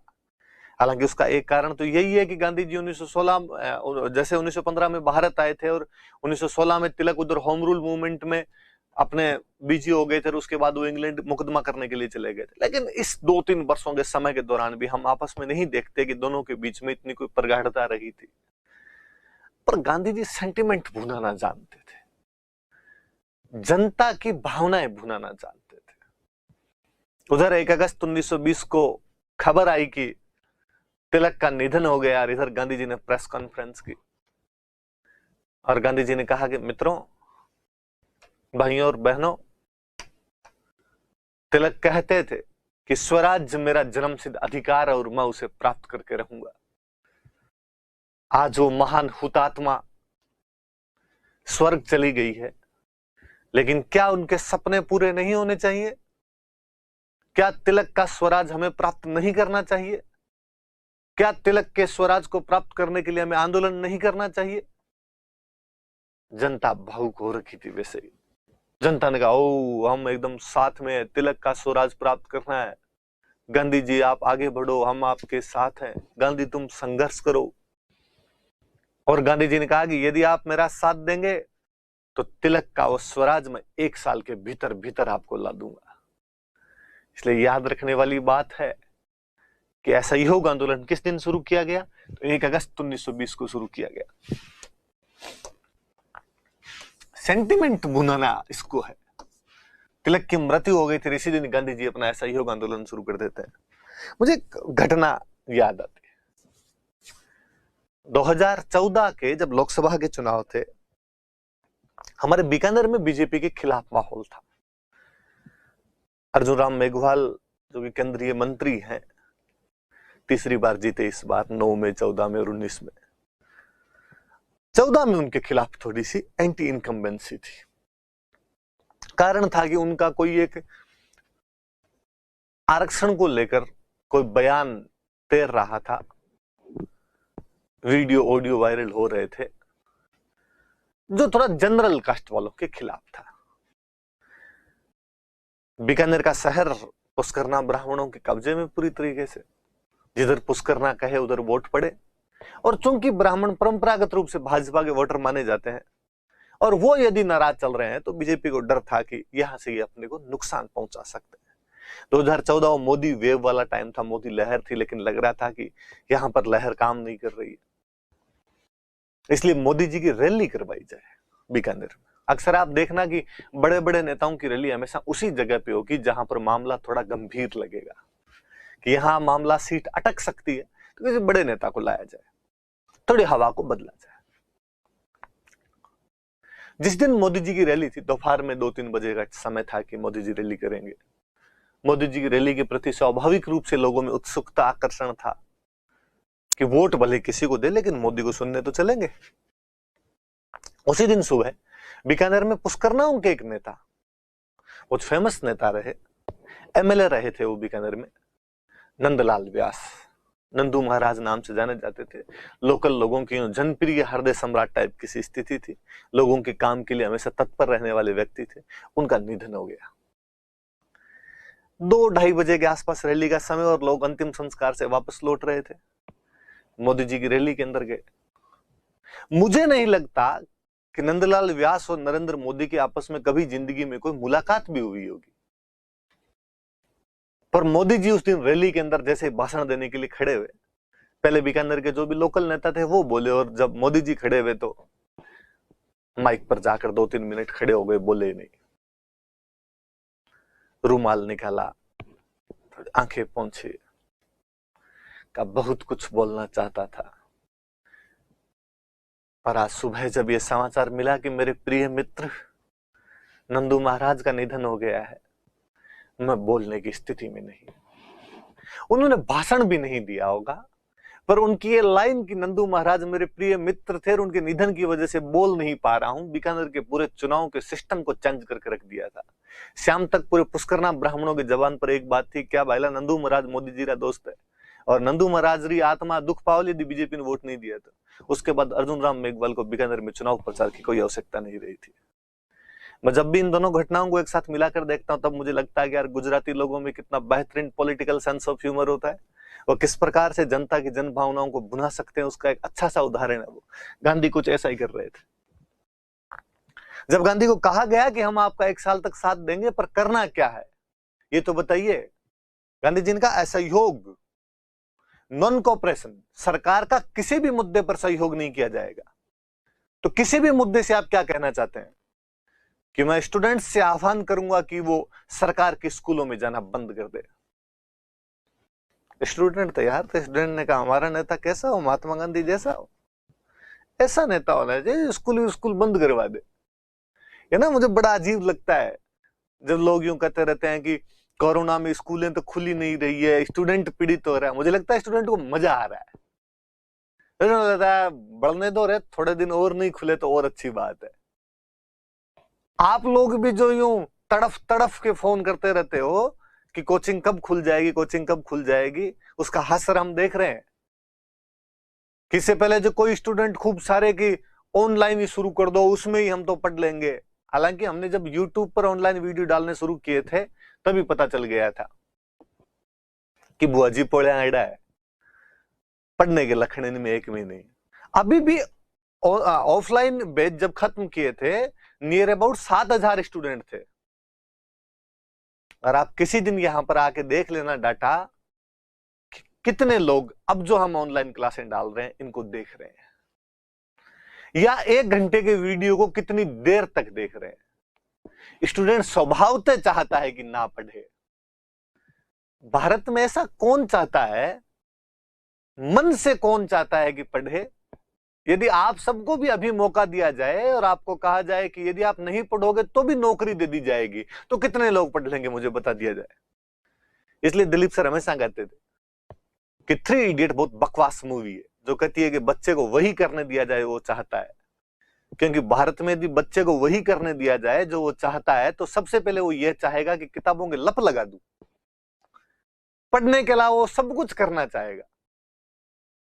तो आप भी जो कोचिंग आने के लिए बार बार अब भी कहते हो ऑफलाइन कब खुलेगी सर, कोचिंग आना है, हमें बहुत याद आती है, उसके कारण भिन्न भिन्न है। आप और मैं दोनों अच्छी तरीके से अवगत हैं। घर पे आपका मन लगता नहीं है, इसलिए आना है आपको। और गांधी जी ने उस समय जैसे ही कहा कि स्कूलें, गवर्नमेंट स्कूलों में नहीं जाना है, अपनी खुद की स्कूलें खोलेंगे, उनमें बच्चे पढ़ेंगे। अब कब स्कूलें खुलेगी, कब बच्चे पढ़ेंगे? बच्चों ने कहा साहब ये बड़ा मामला सही है, हम तैयार हैं, ये बड़ा स्वराज यदि आप लेके आते हो तो जवानी कुर्बान आपके लिए। का सरकार के न्यायालयों का भी बहिष्कार किया जाएगा, कोर्ट्स का बॉयकॉट किया जाएगा। तो साहब कल को लड़ाई झगड़ा टंटा हो गया आपस में, तो कहां जाएंगे? का खुद की अदालतें बनाएंगे, पंचायती अदालतें स्थापित की जाएगी, उनके माध्यम से निर्णय किए जाएंगे। क्या अंग्रेजों के आने से पहले हमारे न्याय नहीं होता था? क्या हमारे देश की प्राचीन न्याय व्यवस्था जो गांव गांव के अंदर न्याय क्या करती थी, वो पंच परमेश्वर की अवधारणा वापस जीवित नहीं की जा सकती? लोगों का हाँ साहब की जा सकती है, तो करेंगे हम वो। इसलिए वकील अदालतों में जाना बंद कर दे। हम सरकार के चुनाव में भाग नहीं लेंगे, क्योंकि जब आप चुनाव के अंदर भाग लेते हो तो कहीं ना कहीं आप ये मानते हो कि सरकारी सिस्टम में हमारा विश्वास है, और हमारा तो इस सिस्टम में विश्वास नहीं है, इसलिए हम सरकार के चुनाव में भाग नहीं लेंगे। हम सरकार के कोई फंक्शंस होते हैं उनमें भाग नहीं लेंगे। हम सरकार जो उपाधियां देती है उन उपाधियों को ग्रहण नहीं करेंगे। और गांधी जी कितने चालू थे देखो। गांधी जी ने कहा कि वे नौकरियां छोड़ दी जाए जिनमें तनख्वाह नहीं मिलती, क्योंकि बापू जानते थे कि भारतीय जनता पैसे वाले मामले में दांत से पकड़ती है, और यदि कह दिया गया कि तनख्वाह वाली नौकरी छोड़ दी जाए तो लोग जूते मारेंगे। बापू का वो नौकरियां जिनमें तनख्वाह नहीं मिलती वो छोड़ देंगे। अंग्रेजी सरकार जो मेसोपोटामिया में ले जाके लोगों से काम करवाती है, हम मना करेंगे कि हम मेसोपोटामिया नहीं जाएंगे। हम सरकार का जो भी इंग्लैंड से सामान आता उसका बहिष्कार करेंगे। हम स्वदेशी सामान खरीदेंगे, हम उसे नहीं खरीदेंगे। हम अंग्रेजी भाषा का बहिष्कार करेंगे, यथासंभव जहां तक हो सके हम हिंदी का प्रयोग करेंगे। लोगों का क्लियर समझ में आ गई हमें किस किस का बहिष्कार करना है, किस किस का असहयोग करना है? लोगों का बापू यस, पूरी तरीके से समझ में आ गई आपकी बातें। तो गांधी ने कहा करेंगे भी, और गांधी जी ने कहा कि हम सरकार की दी हुई उपाधियां वापस लौटा देंगे। और गांधी जी के पास खुद के पास उपाधियां पड़ी थी। उनको 2 मेडल मिले थे अफ्रीका में, बोअर और जुल्लू। केसरे हिंद मिला था यहां फर्स्ट वर्ल्ड वॉर के टाइम, और गांधी जी ने तीनों मेडल जनता के सामने उछाले। गांधी जी ने कहा ऐसी हत्यारी सरकार के मेडल लेने की हमें कोई आवश्यकता नहीं है। मैं ऐसी सरकार की तमाम उपाधियां उनके मुंह पर वापस मारता हूं, ऐसी उपाधियां मैं ग्रहण नहीं करूंगा। बापू जानते थे कि अकेले अकेले यदि उपाधियां वापस की तो लोग कहेंगे कि अच्छा खुद का आंदोलन आया तो खुद की उपाधियां वापस कर दी। पहले जलियांवाला हत्याकांड हुए थे उस दिन तो आपने उपाधियां वापस नहीं की, अब खुद की आई तो सारे की सारी उपाधियां वापस कर रहे हो। तो बापू के सबसे खास दोस्त अपने राजस्थान के जमनालाल बजाज, गांधी जी के 5वें पुत्र, गांधी जी को पैसे देने वाले, पास ही बैठे थे। उनके पास एक उपाधि हुआ करती थी राय बहादुर, और गांधी ने कहा केवल मैं उपाधियां वापस नहीं दे रहा हूं, बजाज जी भी जो राय बहादुर वाली उपाधि मिली हुई है वो वापस दे रहे। बजाज जी ने कहा है, और अब लोगों के सामने कह दिया तो अब क्या करें? बजाज जी ने कहा बापू जैसे कह रहे हैं वैसे मान लेते। कहा हाँ भाई, मेरे पास में भी जो राय बहादुर वाली उपाधि है उसे मैं लौटा रहा हूं वापस। शुरुआत की कुछ बातें ये। 1 अगस्त 1920 को तिलक की मृत्यु हो गई। इसी दिन गांधी जी ने असहयोग आंदोलन शुरू किया। गांधी जी ने कहा कि सरकार के हर पक्ष का बहिष्कार किया जाएगा, जैसे स्कूल, कॉलेज, कोर्ट, सरकार के त्योहार, त्योहार का मतलब समारोह, ये जीते भी फंक्शन होते हैं, वरना आपके दिमाग में जाएगी सरकार कौन से त्योहार मनाने लग गई, चुनाव, उपाधियां, इन सब का बहिष्कार कर दिया जाएगा।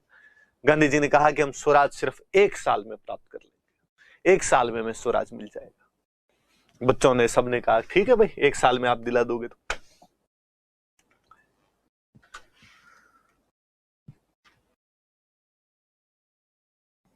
गांधी जी ने अपने बोर, जुल्लू, कैसर हिंद जैसी अपनी उपाधियां छोड़ दी। जमनालाल बजाज ने अपने राय बहादुर की उपाधि छोड़ दी। अब गांधी जी ने कांग्रेस को कहा, अगस्त के अंदर आंदोलन शुरू किया। गांधी जी ने कांग्रेस का, कांग्रेस तुम्हारा क्या मूड है, क्या तुम मेरे आंदोलन में शामिल हो या मेरे आंदोलन में शामिल नहीं हो? कांग्रेस ने कहा बता देंगे, दिसंबर में हमारा अधिवेशन होता है और दिसंबर में जब सेशन होगा तो हम बता देंगे क्या करना है। गांधी जी ने कहा सांप रे खाइडन अदितवार का दावे, अभी बताओ, जल्दी बताओ तुम शामिल हो कि नहीं हो। तो बेचारी कांग्रेस ने अपना स्पेशल सेशन बुलाया, सितंबर में स्पेशल सेशन बुलाया गया कलकत्ता में। लाला लाजपत राय उसके अध्यक्ष। कलकत्ता में सेशन बुलाया गया, स्पेशल सेशन बुलाया गया सितंबर 1920 में। लाला जी उसके अध्यक्ष थे। गांधी जी ने प्रस्ताव पेश किया असहयोग का कि साहब ये प्रस्ताव है। लाला लाजपत राय विरोध के अंदर, अध्यक्ष खुद। कर क्या प्रस्ताव है, बच्चों की स्कूलें बंद करवा देगा तू, दिमाग खराब है यार। मुश्किल से तो माहौल तैयार किया है देश में कि बच्चों को पढ़ना चाहिए, पर अध्यक्ष तो बेचारा खड़ा होकर कैसे विरोध करे। कांग्रेस के एक और बड़े नेता जो तिलक गोखले मेहता की मृत्यु के बाद में एक बड़ी अहम भूमिका रखते थे, क्योंकि बंगाल से और आते थे तो बंगाल का बड़ी अहमियत थी, राष्ट्रवाद बंगाल में आया था। मैंने कभी पहले क्लास में बताया था, कहा जाता था कि बंगाल जो आज सोचता है बाकी भारत कल सोचेगा। उस बंगाल के एक बड़े नेता, देशबंधु के नाम से चर्चित चित्तरंजन दास, CR दास, उन्होंने विरोध किया। उन्होंने विरोध किया चुनाव का बहिष्कार। नवंबर में चुनाव है, मुंह के सामने पड़े, और चुनाव स्वराज प्राप्त करने का एक साधन होना चाहिए। और उन्होंने कहा हम चुनाव में भाग लेंगे, जीतेंगे, जीत के अंग्रेजों की संसद में पहुंचेंगे, वहां अंग्रेज जो गलत बिल लाते हैं उनका विरोध करेंगे। यदि हम चुनाव में भाग ही नहीं लेंगे तो कोई ना कोई तो भाग लेगा, भले 5% 7% वोटिंग हो, वोटिंग तो होगी, और वहां पर वो लोग पहुंच जाएंगे जो अंग्रेजों के समर्थक होंगे, वो किसी बिल का विरोध ही नहीं करेंगे। इसलिए चुनाव में भाग तो लेना चाहिए। इसलिए मैं इस बिल का विरोध करता हूं। मैं ये जो प्रपोजल तुम लाए हो नॉन कॉपरेशन का, इसका विरोध करता हूं। बेतुकी बात है। यानी बिसेंट खड़ी हुई, यानी बिसेंट ने कहा भारतीय स्वतंत्रता को धक्का है। अंग्रेजों ने कहा है ग्रेजुअली स्वशासन दिया जाएगा, और वो लोग दे रहे हैं, और हम लोग बीच के अंदर ऐसी ऐसी बातें करते हैं, नहीं ये जो तुम्हारा नया आदमी है सही काम नहीं करता, मुझे नहीं पसंद। विपिन चंद्र पाल खड़े, उनका गलत है। बड़े नेता सारे खिलाफ, पर बापू बापू थे। खिलाफत को समर्थन यूं ही थोड़ी दिया गया था। अली बंधुओं के सिर पे हाथ फेर फेर के अब तक जो पंपोड़ रहे थे वो यूं ही थोड़ी थे। अली बंधुओं के साथ में उनके खूब सारे समर्थक आए हुए खिलाफत वाले, वो खड़े और उनका कैसे नहीं है, हम गांधी जी के साथ, और गांधी जी जो कर रहे हैं वो एकदम सही कर रहे हैं। गांधी जी ने मोतीलाल नेहरू को साइड में लिया। मोतीलाल नेहरू को भी कहा कि आगे चल के बेटे का कैरियर में ही सेट करूंगा, मोतीलाल जी देख लो। मोतीलाल जी ने कहा कि नहीं भाई, गांधी जी जो कह रहे हैं वो बात सही है। मोतीलाल नेहरू और अली बंधुओं के सहयोग से गांधी जी अपना प्रस्ताव पास करवाने में सफल हो गए। गांधी जी जानते थे कि नेताओं के पास पड़ा क्या है, ये अब तक के नेता जनता से कभी जुड़ ही नहीं पाए। कार्यकर्ता अपने साथ आएगा, जनता अपने साथ आएगी, करते रहेंगे 2-4 नेता अपनी अपनी बातें। आप देखिए कि उनके विरोध के बावजूद कलकत्ता के उस स्पेशल सेशन में, जिसका अध्यक्ष उस प्रस्ताव के खिलाफ है, बड़े बड़े नेता उस प्रस्ताव के खिलाफ है, गांधी जी अपना प्रस्ताव पारित करवाने में सफल हो जाते हैं। इसका मतलब कांग्रेस भी अब गांधी जी के साथ है। आंदोलन से शुरू किया गया। दिसंबर में कांग्रेस का रेगुलर सेशन होता था। दिसंबर में रेगुलर सेशन हुआ कांग्रेस का। लिखा हुआ सीआर दास ने चुनाव के बहिष्कार का विरोध किया था। लाला लाजपत राय ने स्कूलों के और कॉलेजों के बहिष्कार का विरोध किया था। नागपुर के अंदर इस बार अधिवेशन हुआ। दिसंबर 1920 है भाई, याद रखना ना, ये 1930 नहीं 20 है। एक गलती से लिख दिया इन लोगों ने। स्पेशल सेशन हुआ। वी राघवाचारी इस बार इसके अध्यक्ष थे। अब नवंबर में चुनाव हो गए। सीआर दास बेचारे चुनाव नहीं लड़ पाए क्योंकि सितंबर वाले सेशन में ये कह दिया गया कि कांग्रेस चुनाव में भाग नहीं लेगी। ऐसा योग का मतलब है कि हम बहिष्कार करेंगे चुनाव का। गांधी जी ने सीआर दास को साइड में लिया। सीआर दास अभी तक भी तने तने थे। गांधी जी ने साइड में लिया और कहा कि देखो सीआर बाबू, वैसे भी चुनाव तो हो गए, आप तो भाग नहीं ले पाए, अब क्यों फजीती करवाओ। एक काम करो, वैसे खूब बेइज्जती हो गई पिछली बार, आपने करके देख लिया मेरे खिलाफ, क्या निकला, प्रस्ताव तो पारित करवा लिया मैंने, अब वापस प्रस्ताव रखना पड़ेगा रेगुलर सेशन में, मैं वापस पारित करवा लूंगा। थोड़ा ऊंचा दिल दिखाओ, साथ आ जाओ। सीआर दास को लगा गया यार अब उगते सूरज को सलाम किया जाता है, टाइम इसका ही है। अब सीआर दास ने कहा ठीक। गांधी फिर चालू पड़े। गांधी जी का इस बार प्रस्ताव आप ही रखो। आप देखिए कि वह व्यक्ति जो 2 महीने पहले कलकत्ता में उस प्रस्ताव का सबसे बड़ा विरोधी था, 2 महीने बाद कलकत्ता के बाद जब नागपुर में सेशन हो रहा है तो वह विरोधी व्यक्ति उस प्रस्ताव को रख रहा है, उसका प्रस्तावक है। और गांधी जी ने और भाषण दे दिया का देश को देशबंधु चित्तरंजन दास का लाख लाख शुक्रिया अदा करना चाहिए कि अपने निजी मतभेदों को अलग रखते हुए देश हित में, राष्ट्र हित में, आंदोलन के हित में खुद प्रस्ताव रख रहे हैं। हम इनके आभारी हैं, मैं इनका आभारी हूं। कांग्रेस के लाखों लाखों कार्यकर्ताओं को इनका आभारी होना चाहिए। प्रस्ताव रख दिया गया। अब सीआर दास ने प्रस्ताव रखा तो बाकी वालों के विरोध अब तो करता ही कौन इस बात, तो याद रखना। इस दूसरे वाले में तो सीआर दास के प्रस्ताव को बन गए थे। तो बापू लोगों को अपनी तरफ लेना जानता था कि पहले भले कितना ही विरोध करो, बाद में मैं आपको अपनी साइड के अंदर ले लूंगा। गांधी जी ने और कहा, हौसला बढ़ा गांधी जी। गांधी ने कहा कांग्रेस का संविधान खराब है, इसको चेंज किया जाए। लोगों ने कहा यार अब गांधी इतना मत करो यार, देखो अंगुली पकड़ के पहुंचा पकड़ने वाली बात है। मतलब तुम्हारा प्रस्ताव पारित हो गया तो तुम कहोगे कांग्रेस का संविधान ही गलत है। गांधी जी का गलत ही है। 500-700 लोग इकट्ठे होते हो यार, तुम 3 दिन अधिवेशन करते हो, फिर 1 साल क्या करते हो? उन लोगों का काम करते हैं, हमारे बाकी भी काम है। गांधी जी का ऐसे नहीं होता। तिलक कर बेचारे समझा समझा के मर गए तुमको, पर तुम नहीं समझ पाए। पॉलिटिक्स 24/7 होती है। नेता वही है जो सुबह 5 बजे उठ के रात के 12 बजे तक केवल राजनीति राजनीति और राजनीति के बारे में सोचे।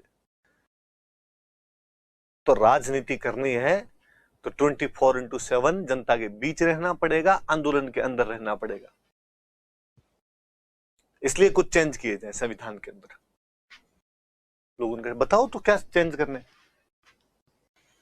बापू ने कहा कि एक तो तुम ये हर अधिवेशन में अध्यक्ष बना देते हो एक,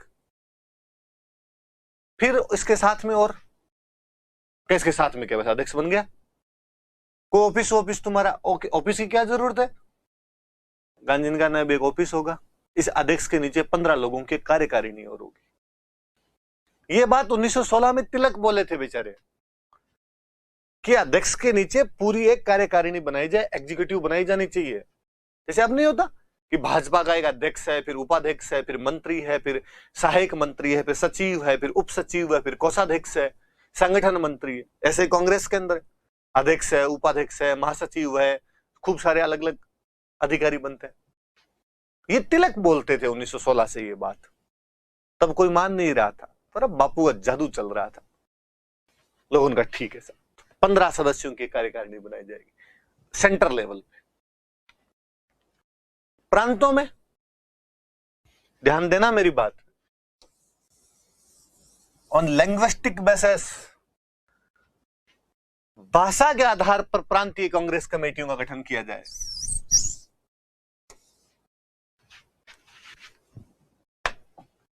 भाषा के आधार पर बनाई जानी चाहिए प्रांतीय कांग्रेस समितियां।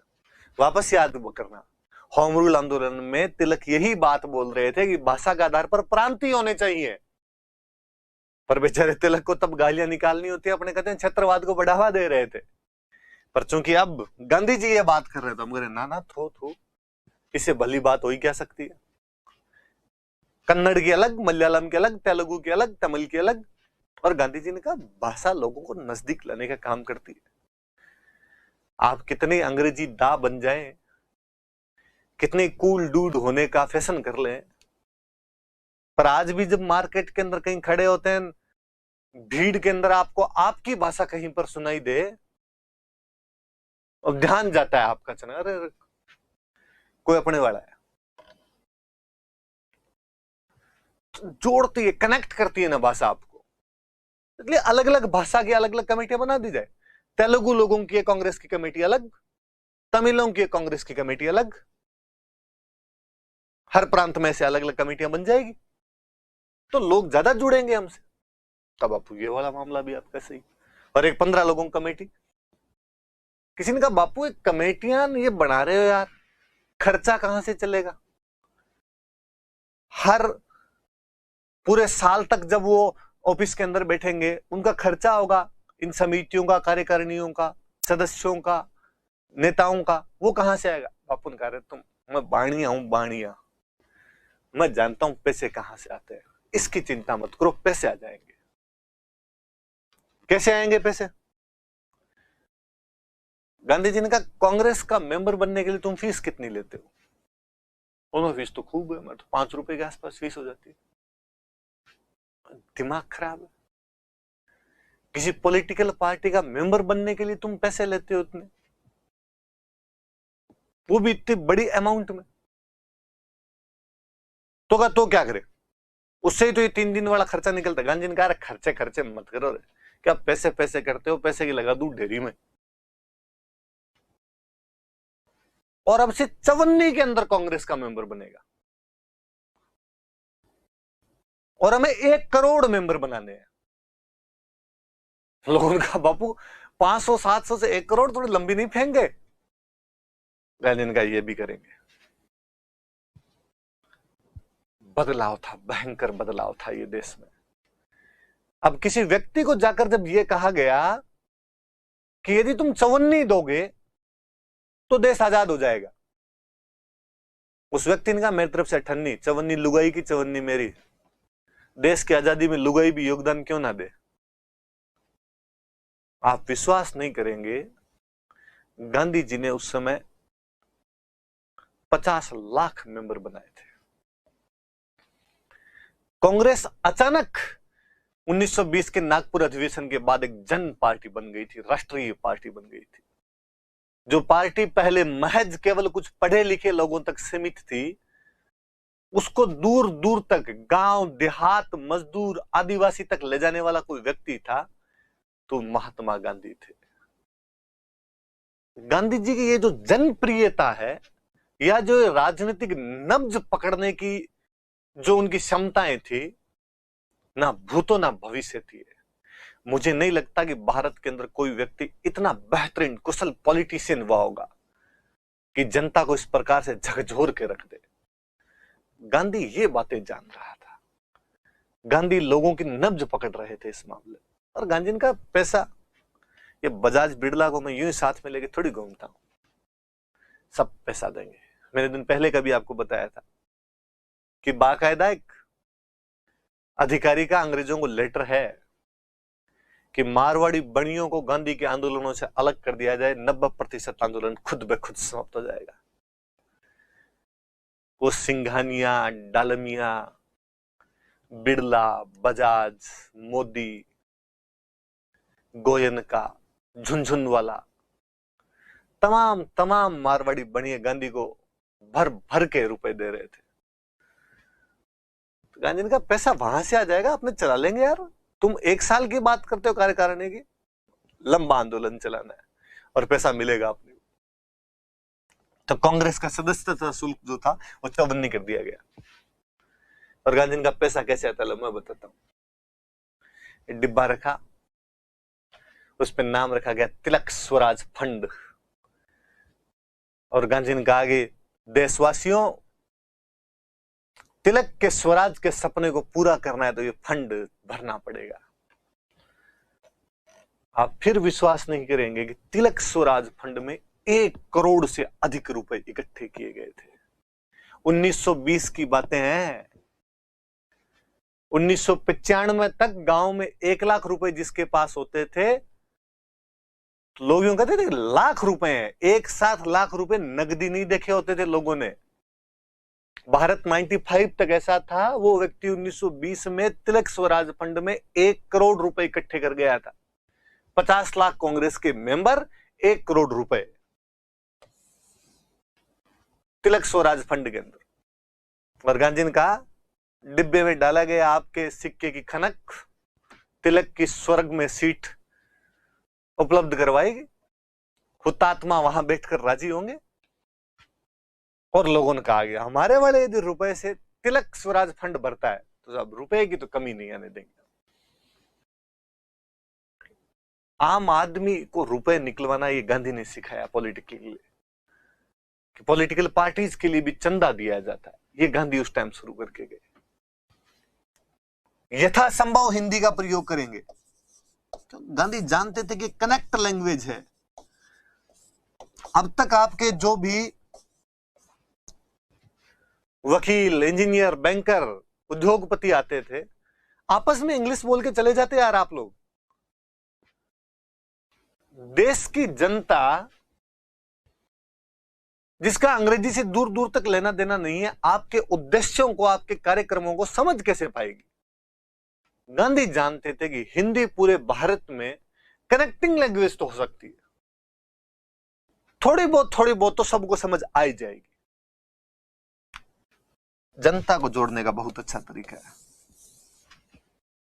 कभी कोई पूछेंगे कि आखिर वे कौन से रसायन थे जिसकी वजह से गांधी ही भारत में लोकप्रिय हो पाए, दूसरे नेता नहीं।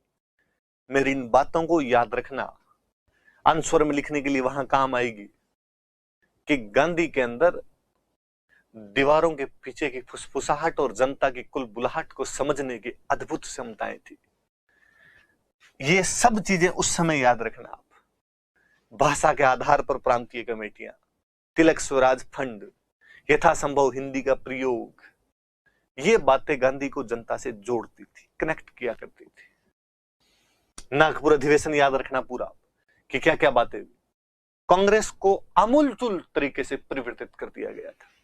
अब कांग्रेस एक राष्ट्रीय पार्टी थी, कांग्रेस सब एक आंदोलन करने वाली पार्टी थी।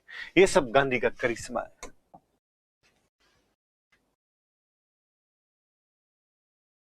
गांधी जी सी.आर. दास को और कहा कि सी.आर. दास साहब वो प्रस्ताव तो आपने रख दिया पर बेइज्जती खत्म नहीं हुई, अभी तक हो ही रही है। तो सी.आर. दास ने कहा अब और क्या करूं तो कि काम करो कि हाँ गिरफ्तार हो जाओ। लोगों में और भावना है ऐसा ही होगा। आंदोलन में सबसे पहले गिरफ्तार कौन हुए तो सी.आर. दास। तो लोगों को लगेगा अब आप साथ में हो। सी.आर. दास ने कहा कि यार गिरफ्तार तो हो जाऊं पर एक दिक्कत है। क्या? कि तेरे भाभी के बिना मेरा यार मन नहीं लगता।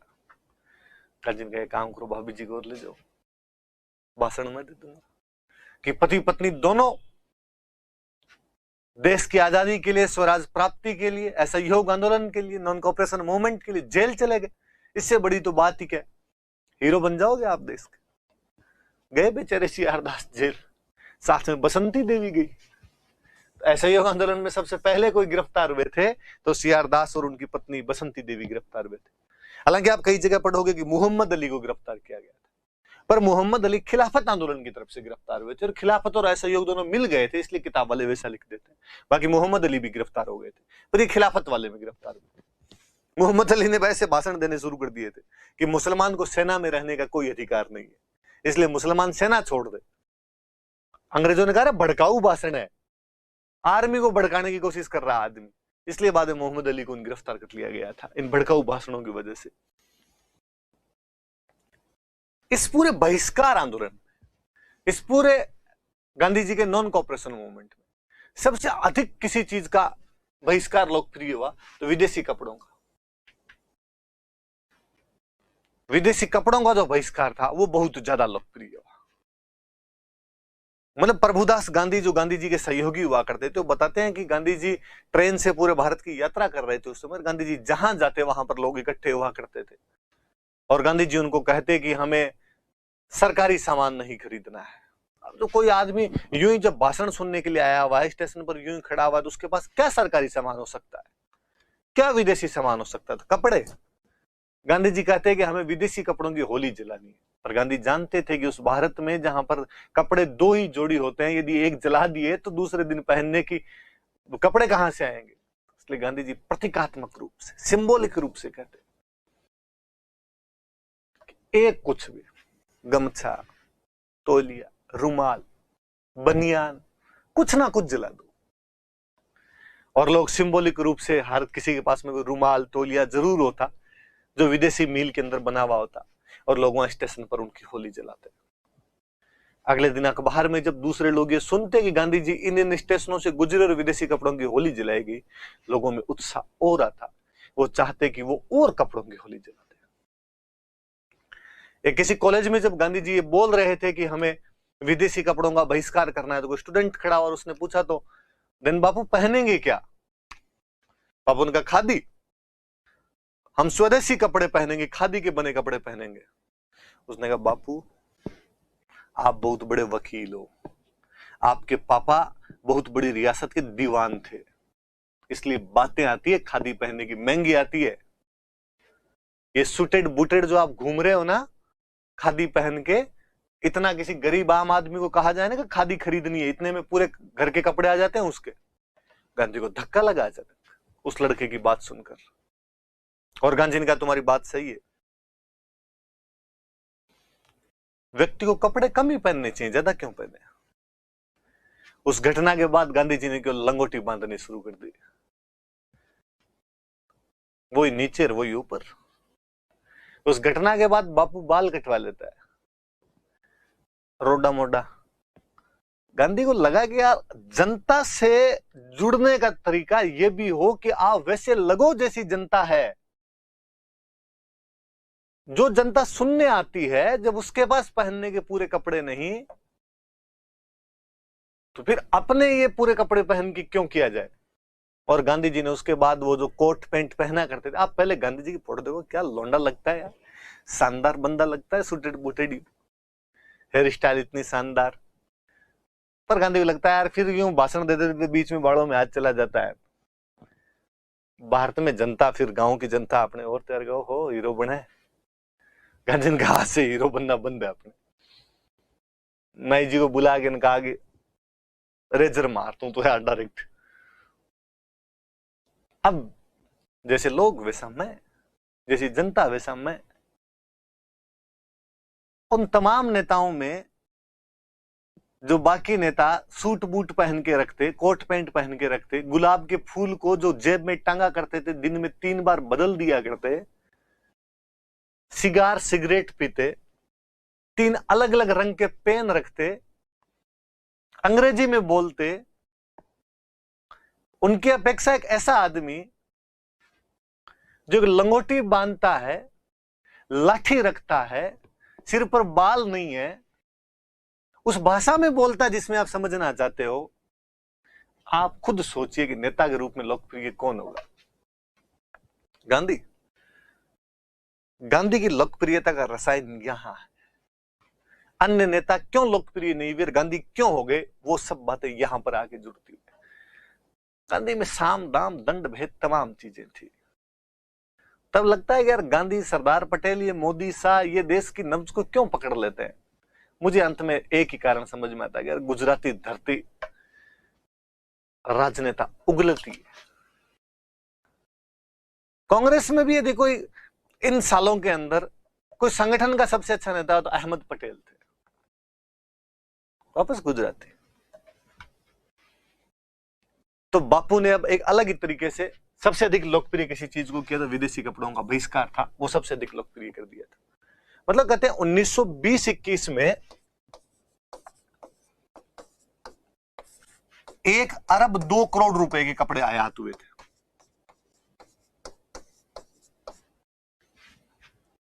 और 1921-22 में यह रकम ठीक आधी हो गई, 57 करोड़ पे आ गई थी। तो आप खुद सोच लीजिए कि विदेशी कपड़ों का बहिष्कार कितना अधिक लोकप्रिय हो गया होगा। एक और चीज जो बहुत ज्यादा लोकप्रिय है, जिसका गांधी जी ने कहा नहीं था, मतलब उस कार्यक्रम में लिखा नहीं था, वर्बली बोला करते थे गांधी जी। गांव गांव में जब भी गांधी जी जाते तो गांधी जी कहते कि शराब नहीं पीनी चाहिए। यूपी बिहार में एक ताड़ी का पेड़ होता है और उस ताड़ी के पेड़ से शराब बनती है, देसी दारू, ढोला मारू। और गांधी जी गांव गांव में उसके लिए मना करते हैं। तो बापू एक बात और जानता था कि आंदोलन के लिए महिलाओं को जोड़ना बेहद जरूरी है, और महिलाएं शराबबंदी में सबसे आगे। महिलाओं को लगे कि यार शराब बंद हो जाएगी तो एक तो भौमिया टाइम पे घर पे आएगा, शाम को मारपीट नहीं करेगा, वो जो पैसे जिनसे अंगूर का जूस पी के आता उनके अंगूर लाएंगे। गांधी इस बात को जानते थे, इसलिए गांव गांव में ये बोला करते थे, इसलिए महिलाएं फैन थी। ये बाबा जी जो बात कहते हैं उसमें दम है। मैं और आपको कहूं, भारत में जितने अपने धर्म गुरु हैं या जो भी ये बाबा जी प्रचारक जितने फेमस हुए, महिलाएं उनकी फैन ज्यादा मिलती है, और उसके पीछे सबसे बड़ा कारण नशा मुक्ति है। मैंने इसका एक जीवंत उदाहरण सबसे अच्छा सरदार गुरमीत राम रहीम सिंह को देखा था। यदि डेरा सच्चा सौदा वाले बाबा जी इतने लोकप्रिय हुए तो उसका सबसे बड़ा कारण था कि उन्होंने उस पंजाब, हरियाणा, गंगानगर, बीकानेर, हनुमानगढ़ के क्षेत्रों में खूब सारे लोगों की शराब बंद करवा दी थी। इसलिए महिलाएं अपने बच्चों सहित सत्संगों के अंदर भाग लेने जाती, भीड़ को अपनी तरफ खींचती है। मतलब ताड़ी की दुकानों पे महिलाएं धरना देने बैठ जाया करती थी, महिलाएं बैठी रहती, और कोई आदमी शराब लेने जाता तो पहले समझाती उसको कि शराब नहीं पीनी चाहिए, शराब पीने से ये नुकसान हो सकते हैं। आदमी नहीं मानता, आदमी कहता तुम होती कौन हो करने वाली, तुम्हारे बाप के पैसे की थोड़ी पीता हूं, खुद के पैसे की पीता हूं। तो कई जगह तो छित्र परेड की गई, जूता परेड की गई, लोगों को लुगाइयों से बेइज्जती करवा के तो आदमी बेचारा कितने दिन दारू ले गया। एक दो जगह तो और उल्टा हुआ, कोई व्यक्ति शराब लेने जा रहा था और किसी दूसरे ने कहा कि अरे दारू नहीं पीनी चाहिए, बंद कर दो। उसने क्यों? तो गांधी जी ने मना किया। गांधी जी कौन होता है गांधी कहने वाला ही कि शराब बंद कर देनी चाहिए? मैं नहीं मानता। ऐसे रोडे खूब बातें, बाबे डेली ऐसी बातें करते रहते हैं। कहते हैं उसी दिन उस व्यक्ति के घर की छत गिर गई। लोगों ने कहा जो हमारे खिलाफ बोलेगा, जो गांधी जी के खिलाफ बोलेगा, उसके नुकसान और हो जाएगा। तो ये सबसे अधिक लोकप्रिय हुआ था शराब की दुकानों पर धरना, जबकि ये मूल कार्यक्रम का हिस्सा नहीं था। मतलब ये देख लो कि सरकार को इतना ज्यादा रेवेन्यू लॉस हुआ था शराब बंद नहीं करने के पीछे। आज भी सरकारें सबसे बड़ा कारण ये देती है कि शराब रेवेन्यू देने वाली है, और लॉकडाउन में तो हमने देखा कि सरकार का जैसे रेवेन्यू कम हुआ, सबसे पहले दारू के ठेके खोले गए। शराबियों के कंधों पर भारत की अर्थव्यवस्था का बाहर टिक गया था आकर। कहते उस समय की अंग्रेजी सरकार ने बिहार और यूपी के गांव में पोस्टर लगवाए जिनमें लिखा गया शराब पीने के फायदे, और उन पोस्टरों पर चित्र बनाए गए कि world was governed by liquors, दुनिया शराबियों द्वारा शासित की गई है। Like Musa, like Sikandar, like Caesar, like Napoleon, like Tennyson, like Bismarck. ये तमाम जो दुनिया के महान लोग जिनको आप कहते हो, जिन्होंने दुनिया पर राज किया था, वो शराब पिया करते थे। इसलिए शराब सोमरस है, बेहद अच्छी चीज है, पीनी चाहिए। मैं नहीं कर, ऐसा अंग्रेजों ने उस टाइम कहा था। अंग्रेजों ने जो पोस्टर लगवाए थे उनके अंदर ये लिखवाया था। इसलिए याद रखना कि एक वह बात जो मूल कार्यक्रम का हिस्सा नहीं थी फिर भी लोकप्रिय हुई थी, कौन सी थी? तो ताड़ी की दुकानों पर धरना। 1921 में वापस अहमदाबाद के अंदर अधिवेशन, हकीम अजमल खान अध्यक्ष थे और कहा गया कि 1 साल बीत चुका है हमें और हम अब स्वराज लेने के नजदीक है। और गांधी जी ने कहा था कि शुरुआत में तो इन्हें का बहिष्कार करना है, एक समय आएगा जब हम सरकार की आज्ञा माननी बंद कर देंगे, अवज्ञा करेंगे हम सरकार की। क्या करेंगे बापू उसमें? का सरकार को टैक्स देना बंद करेंगे। लोगों को यह बात ज्यादा अच्छी लगती है, पैसा जेब से निकलना नहीं पड़े, उससे अच्छा तो और हो ही क्या। अब तक गांधी ने यह नहीं कहा था कि हम सरकार के कानून तोड़ेंगे, हम सरकार का सहयोग नहीं करेंगे, चुनाव में भाग नहीं लेना, कानून नहीं तोड़ रहा मैं तुम्हारे फंक्शन में नहीं आऊंगा, कानून नहीं तोड़ रहा मैं तुम्हारी उपाधि नहीं लूंगा, मैं कानून नहीं तोड़ रहा। पर जब मैं कहता हूं मैं टैक्स नहीं दूंगा, मैं कानून तोड़ रहा हूं। तो अब कानून तोड़ेंगे। गांधी जी का एक समय आएगा जब मैं बताऊंगा आपको कि कब से कानून तोड़ने हैं। और 1921 में जब अहमदाबाद वाला सेशन हुआ तो लोगों ने गांधी जी को कहा कि जिसका हमें था इंतजार वह घड़ी आ गई है, अब हमें कानून तोड़ने शुरू कर देने चाहिए बापू। गांधी जानते थे कि टाइम नहीं है। गांधी जानते थे कि यदि कानून तोड़ने बंद कर दिए गए, कानून तोड़ने शुरू कर दिए गए, कर देने बंद कर दिए गए, सरकार जूते मारेगी। और सरकार ने जूते मारने शुरू किए तो जो आंदोलनों में भीड़ आ रही है ये आ जाएगी, निकल आएगी। सरकार को आंदोलन खत्म करने का मौका मिल जाएगा। पर जनता का दबाव इतना था कि अब बापू बोल ही नहीं पाए और बापू ने कहा कि रुको, हम ग्रेजुअली इस कार्यक्रम को शुरू करेंगे, एक एक जगह से इस कार्यक्रम को शुरू किया जाएगा। पहले देखते हैं गवर्नमेंट का रिएक्शन क्या रहता है, फिर देख लेंगे। का कोई बात नहीं, कहां से शुरू करोगे बापू? उनका गुजरात, 12 फरवरी को गुजरात में एक जगह पड़ती है बारदोली, और कहा सबसे पहले हम बारदोली में आंदोलन शुरू करेंगे। नो टैक्स मूवमेंट, कर नहीं देने का आंदोलन शुरू किया जाएगा, बारदोली से शुरू किया जाएगा। ऐसा हम 12 फरवरी से शुरू करेंगे। क्या ठीक है, बारदोली से शुरू कर देंगे इसको, 12 फरवरी से करना है सबने भाई एकदम फिक्स कर लिया। 12 फरवरी 1922 को वहां से हम शुरू कर देंगे। कर नहीं देने के आंदोलन की शुरुआत बारदोली, गैर कर आंदोलन लिख रखा है, इसको वैसे आपने लिखना कर नहीं देने का आंदोलन। इंग्लिश में नॉन टैक्स नहीं है, नो टैक्स मूवमेंट है, ध्यान रखना, नो टैक्स मूवमेंट। और हिंदी में अपने कर नहीं देने का आंदोलन की शुरुआत बारदोली गुजरात से 12 फरवरी 1922 को की जाएगी।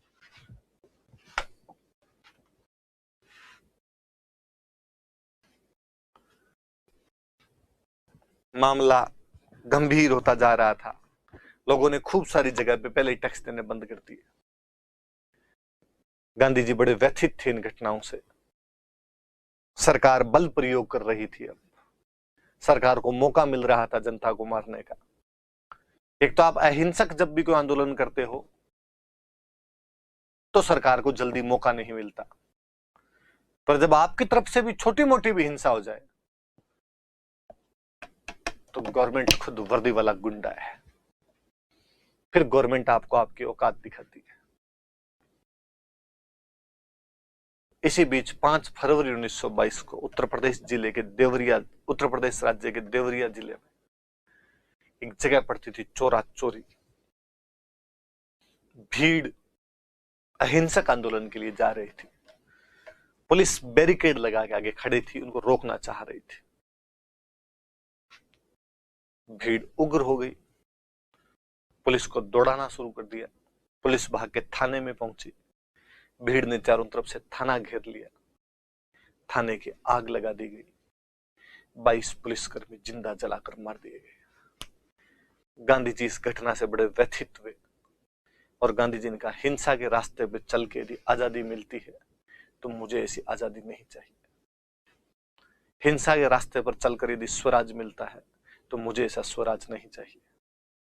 मैं वो प्रत्येक अपमान सहने के लिए तैयार हूं, पर देश को हिंसा की आग में झोंक नहीं सकता। और गांधी जी ने असहयोग आंदोलन के समाप्ति की घोषणा कर दी। कहा कि असहयोग आंदोलन अब आगे नहीं चलाया जाएगा। गांधी जी 5 फरवरी को ये घोषणा कर देते हैं। चूंकि 12 फरवरी को बारदोली से एक नया आंदोलन शुरू करना था, कर नहीं देने का आंदोलन, इसलिए कांग्रेस की मीटिंग तो हुई वहां पे, लेकिन कांग्रेस भी गांधी जी के इस निर्णय से सहमत हुई और 12 फरवरी 1922 को वहां बारदोली में कहा गया कि कर नहीं देने का आंदोलन तो चलाया नहीं ही जाएगा, हम असहयोग आंदोलन की समाप्ति की घोषणा करते हैं। और इस प्रकार चोरा चोरी जैसी एक दुखद घटना के बाद असहयोग आंदोलन समाप्त कर दिया गया, वापस ले लिया गया। खूब सारे लोगों ने गांधी जी की आलोचना की इस बात के लिए। मोतीलाल नेहरू ने कहा कि कन्याकुमारी के किसी दूर दराज के गांव में आग लग जाए तो उसका नतीजा कश्मीर को क्यों भुगतना पड़े। सुभाष चंद्र बोस बोले कि उस समय जब देश का उत्साह अपने चरम सीमा पर पहुंचा हुआ था, आंदोलन को वापस लेना एक दुर्भाग्यपूर्ण कदम के अतिरिक्त कुछ नहीं था। कांग्रेस के अन्य नेताओं ने कहा कि बापू एक राजनेता के रूप में असफल हो गए हैं, चूक गए हैं, उन्हें राजनीति नहीं आती है। लेकिन बापू अपने सिद्धांतों पर यहां पर नहीं टिक गए। सिद्धांत अहिंसा था, रास्ता अहिंसा था, साधन अहिंसा था। यदि उस साधन में, तरीके में, रास्ते में अंतर आया, वो हिंसा की तरफ मुड़ गया, तो उस व्यक्ति ने उस रास्ते पर चलने से इनकार कर दिया। क्योंकि गांधी जी साधन और साधे दोनों की पवित्रता में विश्वास करते थे कि जितना पवित्र आपकी मंजिल हो, उतना ही पवित्र आपका रास्ता भी होना चाहिए। आप अनुचित साधनों के प्रयोग द्वारा उचित साध्य की प्राप्ति नहीं कर सकते। मीन्स और एंड दोनों प्योर होने चाहिए। यहां पे जो आपका मीन्स था वो गड़बड़ा रहा था, वो अपवित्र, इम्प्योर होता जा रहा था। इसलिए गांधी जी असहयोग आंदोलन वापस ले लेते हैं। आगे की बातें फिर कभी करेंगे। Thank you.